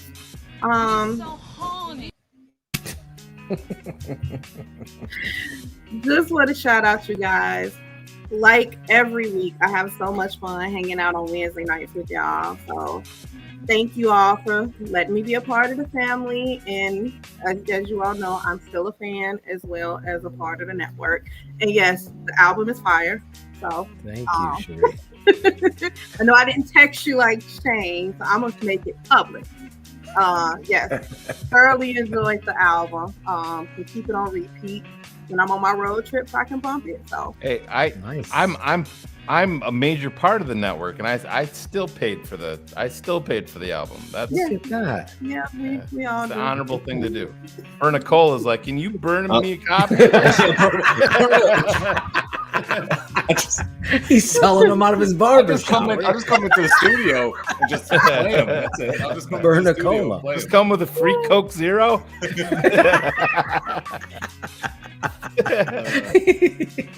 Phil's fridge is fully stocked with Claudio out the picture. Right now, Claude, there is the vanilla. Yes. Cherry vanilla. Cherry, that's it. Cherry right there. vanilla, Claudio. Nothing much better than that, right there. There you go. Cherry vanilla's in the fridge. Yeah, Chloe, we got to get you over. Thank you, Sheree, though. I appreciate it. And I know I speak for Cool Kennedy as well. I'm sure he appreciates it too. Super proud of it. Yeah. It's like your baby, your child. Anyway, any other shout outs? Yes, prayers up for Jackal. Hope he recovers and is getting better. And for you, Phil, for your surgery you have going on next week. Continue to pray for your family, Shane, with everything y'all dealing with. And you too, Claudio. So just want to spread love to y'all and know that I'm always keeping you guys in my prayers, even though y'all don't always hear from me. And same thing with the family, the TTNL family. Appreciate all the love and support that they give. So. Right, nobody likes brags. That's true. pretty accurate. Thank you, Sheree. I've said it before. I forget who I was talking to today or yesterday. I was just talking about. It was Greg.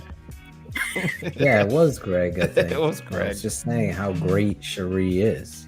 Aw. So tell him again. Greg's like, she ain't coming to my barbecue though. Is the region Chicagoland? It's absolutely not. Claudio, Bernicola. I got to ditto, obviously, what Sheree said, for everybody. I hope everybody's family life works out and it gets better. And, some Wednesday nights is just a nice break, from the reality. But, shout out to Bratcher, and if he's sick or I don't know if he is sick, but shout out to him anyways. And, shout out to you guys and a few people. Corn Planter was first in the pre-chat at 6:40, so we'll shout him out. And Keys Guy, Smiling Cashews, and Jack Baller for making me laugh because that video was Jack Baller. Jack Baller. He's getting his own nickname. Not even Josh E no more. He's just Jack Baller. It's Jack Baller in the Philippines. I'm in Panglao, Bohol, with these beautiful ladies and The tip never lies! Yes!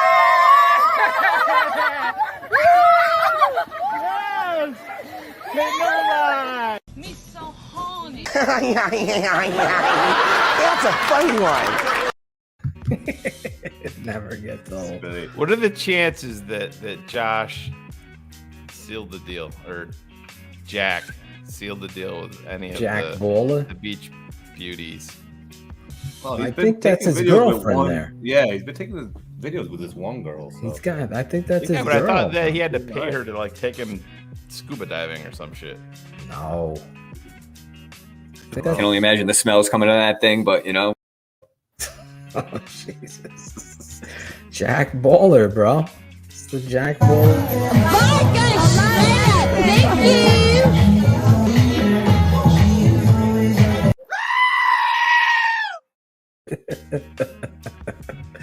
The Jack Baller brand, bro. That's what it is. Shout out to the Bratcher says TTNL 0% shot. So, jeez. You were sick, Bratcher. I know. Bratcher. Just shouted you out and everything. Shout out to the TTNL crew: Jackal, Sheree, Claudio, Cars, Shane, and Phil. Good. Benjamin, thank you for spelling my name right. I appreciate that. Ben. It means he's should send him takes that something. shit serious. Yeah.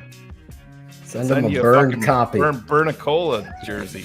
Burned copy of the CD with a Bernicola jersey. Number 420, right? 420? Do they Yeah. put that on a jersey? I guess so. Any other shout outs, Claudio? No, I think that's it for right now. We're good. All right. Shane Moneyman Marsaw. Yeah, I'm gonna shout out my baby girl. She turned one last Friday, and I she's can't believe it's been a year. seemingly turned the corner. She went to bed last night at 9 p.m. and did not wake up until Daddy had to get up, and I got to sleep in a little bit myself this morning. Got her up about 6:15, 6:20. She was still asleep. Wasn't loving life, but this is her smashing that cake with her her brother. Yeah. Look at Riley's hair, for God's sake. I know. It came back in curly, after his chemo. Yeah. I'm a little jealous. Awesome. Yeah. He's got waves, bro. He does, yeah. He's Get like, a wave cap, Shane. I ain't going exactly. I ain't going to see Bernicola. He's not touching these locks. Curls. Not touching these locks. Girls, He's the best big brother. She's doing awesome. Just like you said, Phil, it's shocking that it's been a year, and not just my family, your family, Sheree's family, Claudio, Cars, everybody, Jackal, Bratcher, everybody even everybody behind the scenes, we've all had some sort of tragedy, craziness, drama in our lives over the past 12 months.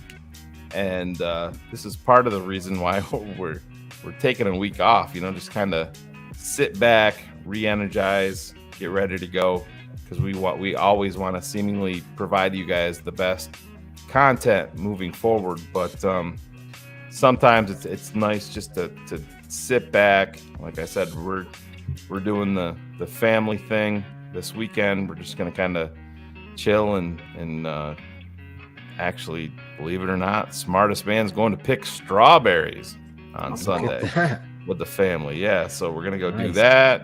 Just kind of chill, do the family thing, remove football and TTNL from our lives for a couple of days, and we all deserve it here. I really believe that, and it's important because we preach family first, so we also have to live that, because Phil, you and I especially, we couldn't do any of what we do without Hila, without Steph, really seemingly signing off on all of this, because they're holding up shop for us so we can do this venture that we've set out to do years ago and been building on each and every year. So this shout out that started with my daughter Emerson is gonna end up with a shout out to Hila and to Steph, the TTNL queens.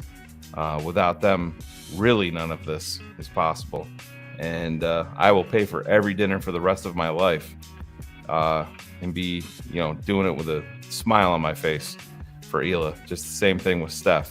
They deserve it. They deserve everything that they get, all the good that comes their way. And I love you, Hila. I love you, Steph. Thank you so much for what you do for us, for what you provide here. And you guys are the silent partners that carry big sticks and keep us in line. But without those two, Phil, there's none of this here. And I think you would agree with me. Oh, absolutely. So well said and well spoken. There's that, you get caught on those reels, or you go down that rabbit hole. Yeah. And there's that one reel. You ever look at your person? Have you ever seen that one? Oh yeah. Yeah, it's emotional, man. Every time I watch that shit. Yeah. I'll be transparent with everybody here. I can remember, being single and doing the whole date thing, and then looking across the bar room at this woman drinking a glass of wine. And I remembered her because I was her substitute teacher in high school. That's a true story. That's a true story. I mean, keep this going, because this is how I know that. I did not know that. Wow. You didn't know that? I have a picture that I'm gonna share with everybody. She will probably destroy me if she finds out, but I have a picture of the very first day that I ever met Hila. Really? That I pulled my phone out. We sat down, and I'm like, she took my breath away. And I took my phone out because I knew right then. I'm like, this is the it girl. So I took my phone out. She was very bashful, and you guys know me well enough to know that I'm very straightforward. And I pulled my phone out, and I'm like, I gotta document this. So I popped the picture, and I'm gonna, but keep going. I'll put it up so to share that moment with all you guys. I was just looking across the bar, and she was drinking this glass of wine, and I was like, I never thought I was going to get married again, but I was like caught in that stupor of, wow, what a beautiful energy and a beautiful woman. And I was lucky enough to go out on a date with her, and the rest is history. But yeah, I was her substitute teacher, and I will never forget that moment for as long as I live. And now, as we're married, you know, that reel or whatever, do you ever look at your person? I do that all the time. Sometimes she's her worst enemy, and she'll be like, I just don't like the way. I'm like, are you kidding? I was fresh out of college, 21. So Steph was a senior. I mean, it's not hard to put this together, but it's Bernicola was there. Bernicola was there as well. He was in the school. I don't think I ever had Claudio in class. He skipped every one. I probably was. I don't remember too many classes, and I don't think you were my teacher. But he wouldn't remember. I wouldn't remember anyways. He was Bernicola. I was really Bernicola. Yeah. But yeah, I gotta shout out Steph as the mother and the wife. But yeah, Shane is 100% right. I also want to shout out all of you guys on the TTNL Network. Last week, I was really in my feels about my father and my family and my father's birthday and the lessons that he taught me about loyalty and surrounding yourself with good people. It seemed to rear its head, and in the absence of what I've had to deal with over the past 6 months and things that I've had to deal with personally, and now as I go into surgery, it rings true even more. You get one life and you get good people. How many people could say they have 3 great friends? I'm lucky enough that I can count not on 2 hands that I'm able to have that many great friends. And that says a lot. That does say a lot. Even though Claudio hasn't come over to the house yet, but there she is. That was the first pic. There, you that was the first day. Snuck a pic. I did. You could see, yeah. You could tell she does not want you to take that picture. No, yeah, well, she didn't know about it. She has no idea. She didn't know about this picture for a couple of years, and then I showed her, and I'm like, I knew. So this is the first time you met her, and you just took a picture of her without knowing? We had a blind. Kind of creepy. Yeah, weirdo. We had a blind date, and we had just met, and we went and we were going to the movies, and I said, what movie do you want to see? I wanted to see Iron Man 2, and she wanted to see Sex and the City 2, so of course we went and saw Sex and the City 2. And there's a check for you right there. I'm not a dummy. I didn't get the name King Dingaling for being stupid, but so no, I sat down, and I mean, we had been talking for a long time before that, and it just, when I met her, I fucking knew. And I remember I can still feel myself reaching into my pocket and grabbing my phone and being like, I have to document this moment, because I knew this was the woman I was going to have kids with. And I know you could say it sounds crazy, but I just fucking knew. And there it is. I'll have this picture for the rest of my life. That was her. And I knew it. But yeah. All right, here you go. What was she drinking? What's that? What was she drinking in that cup? Looks like a shake. Oh, no. It was Dunkin' Donuts. It was, what the one fuck of those did they call them? It was so like a colada. Coffee colada. Yep. I used to drink that shit like it was not. Then I found out it was like drinking 8 ice cream it's like 100 sundaes. carbs. Yep. Yeah, like, damn. Will's like that's creepy. It is. But he documented it. Listen, I want to shout out my boss. Again, people in your lives that support you in these troubling times. I've been through a lot this last year, and having someone support you, even in your day job, that's in an environment of high stress. So I wanted to shout her out, Shamika. She has been an amazing person, and listen, if you get a bad boss, that can make your life miserable, to be honest. It's almost like a bad neighbor. It's worse than a bad neighbor, maybe, because they can make it. So to have someone like that, I just wanted to take the time and shout her out. An amazing boss and a great person to give great advice. So thank you, Shamika. I also want to shout out some of my personal friends, Jen Bauman and her husband, Josh Carlson, who... Give me some fucking names! I'm giving you names. I wanted to shout them out. They're obviously not Bears fans or football fans, but they're Phil fans, and it's felt. And those kind of feelings mean a lot to me. I want to shout out my boy, Paul Hushin. Today's his birthday. Paulie Hushin is one of those tremendous guys that always have a story. Shout him out. Happy birthday, Paul. Otis Nichols, you were in my shout outs tonight, and you happen to be in the chat. Patron number 1. First guy to believe in this network. And Jeff Burton, patron number 2, is all. I also want to shout out Scout Kennedy for coming on the show. Scott Kennedy Sports. Check him out. I know a lot of you subscribed. Great guest, great human being. Mikey V.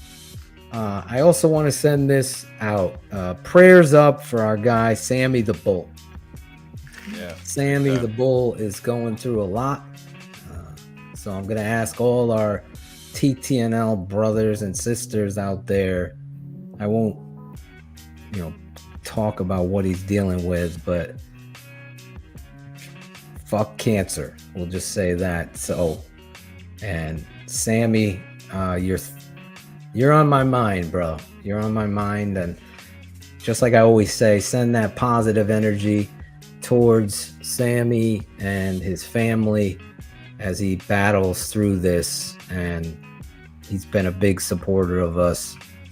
And I'm glad to know him. He set up the whole party and intends to set up the next one, I hope. And when we come back to Chicago, Claudio. Yes. When? Have we I bet you decided Bratcher that? won't be fucking sick for that one. When are we gonna drop that breaking news? We're almost there. We're at the 90%. Nice. So we're setting this up. So we're gonna set it up when we all go to Chicago, and we'll let you guys know in the next coming weeks. Let me just get through this surgery. So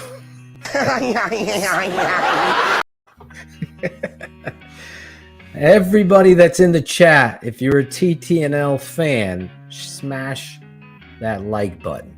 That's all I ask. If you want more, become a patron. As yes, this weekend I'm probably should take it off, but I'm not, because I always feel guilty. I don't want to let anybody down. So me and my dad will go live on Sunday. I'm just going to call it 5 o'clock now, Shane, so you don't ask me. I'm just giving myself that extra hour of tape cutting and producing, as it's been a crazy time in our lives. Everybody out there, buy the album. Oh, you have something. I'm so sorry because I forgot that we're not on next week. So I do want to shout out my mom. Her birthday is next Thursday. So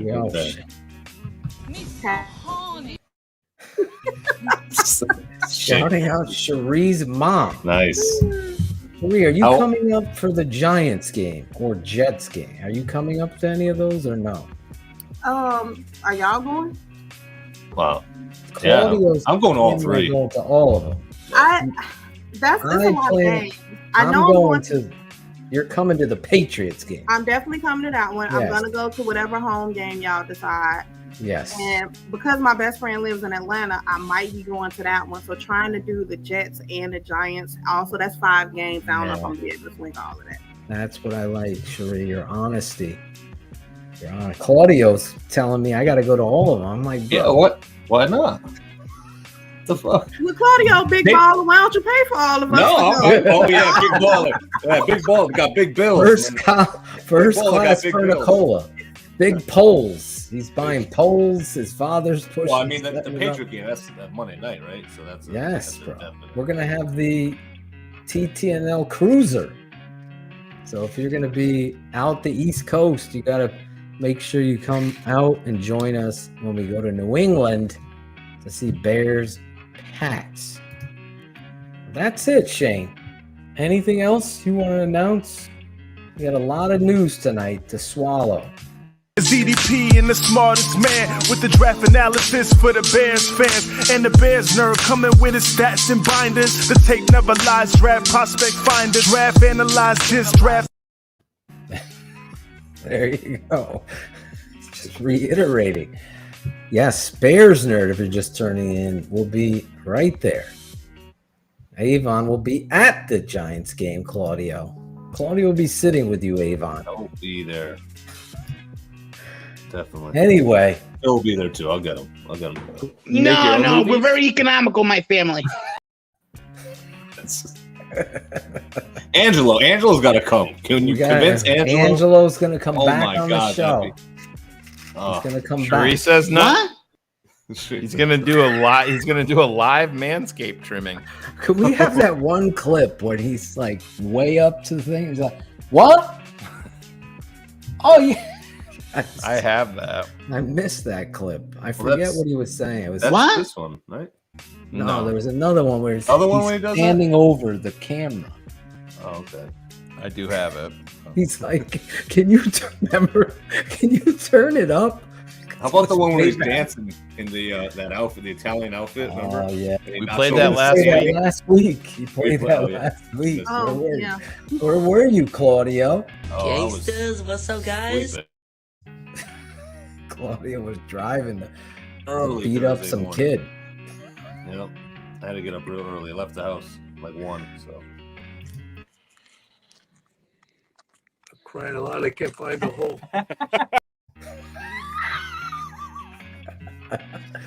Yeah, that's it. That was it. We'll have to play that next week. Anyway, guys, we'll be back in 2 weeks on Wednesday night, where I believe we will have Dion Miller joining us to talk about the Chicago Bears and the offseason programming. I will say this because we didn't touch on it as we run out the clock here.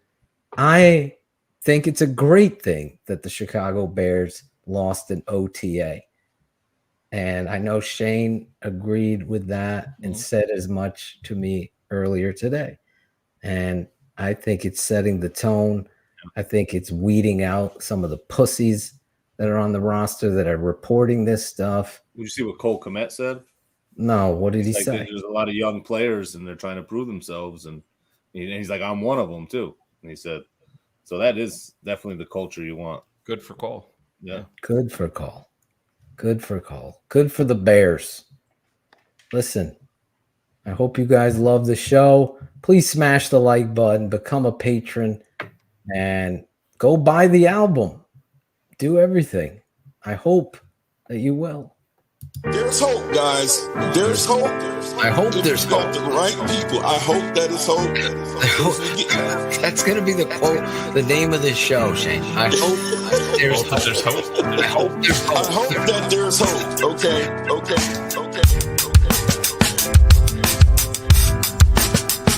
I hope there's hope. There's hope, guys.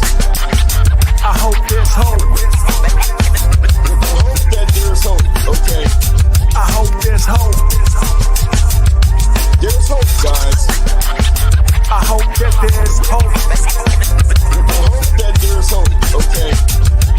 there's hope. We gotta take the north back. I'm sick of night terrors. It's a new era. Hope I see it on my tarot. But on a lighter note, patch the boat that set sails with a pint of ale. Accountability is on the field. The offense gotta revolve around Jay Fields like a 38 special. If blog boys don't even know Montgomery is special. Pose handed the torch to Eberflus. Now he got the juice. Like we gotta run the ball. Number 32. No OJ. Montgomery's the Harvey Plaza gang could clear the way. At all costs gotta win. Kicks hit, got that 94 sound like Rob Quinn. Pose beefing up the old line. No more looking back to the old times. Hope is close when the sun shines. I hope this hope. There's hope, guys. They should have hope. I hope that there's hope. Have hope. They should have hope. There's hope, guys. There's hope. There's hope. There's hope, guys. I hope that there's hope. I hope that there's hope. Okay. Hey yo, I get all we got is some clippers with some names. Gonna get real truth when the Bears play the game. The tape never lies, so many skeptics we don't change. Either a rant from your boy or some facts made by James. We moving on from the why, getting hope from a pole. Not a twerk dance, a trip, but this GM wants to know. Bears need accountability, a real head coach. Enter Mr. Eberflus, who don't accept the loaf. That's dope, no smoke. Skywalker, new hope. Jedi mind tricks, just a fan at the air. Picking up the fucking pieces, put together the foundation. Just the Fields under center, audible in collaboration. Mooney with the catch, Quinn stripping sacks. Monty in the backfield, the identity's back. Sugar sweet, missing tackles, Bojack Low. A Bears new culture, I hope this hope. There's hope, guys. I hope that there's hope. I hope that there's hope. Okay. I hope there's hope. They should have hope. There's hope, guys. I hope that there's hope. I hope that there's hope. Okay. Yeah, competition. Come and compete. Everyone. There's no bias. There's no nothing. We're just going to make sure that the best players are on the field. And that should mean a lot. There's hope, guys. There's hope.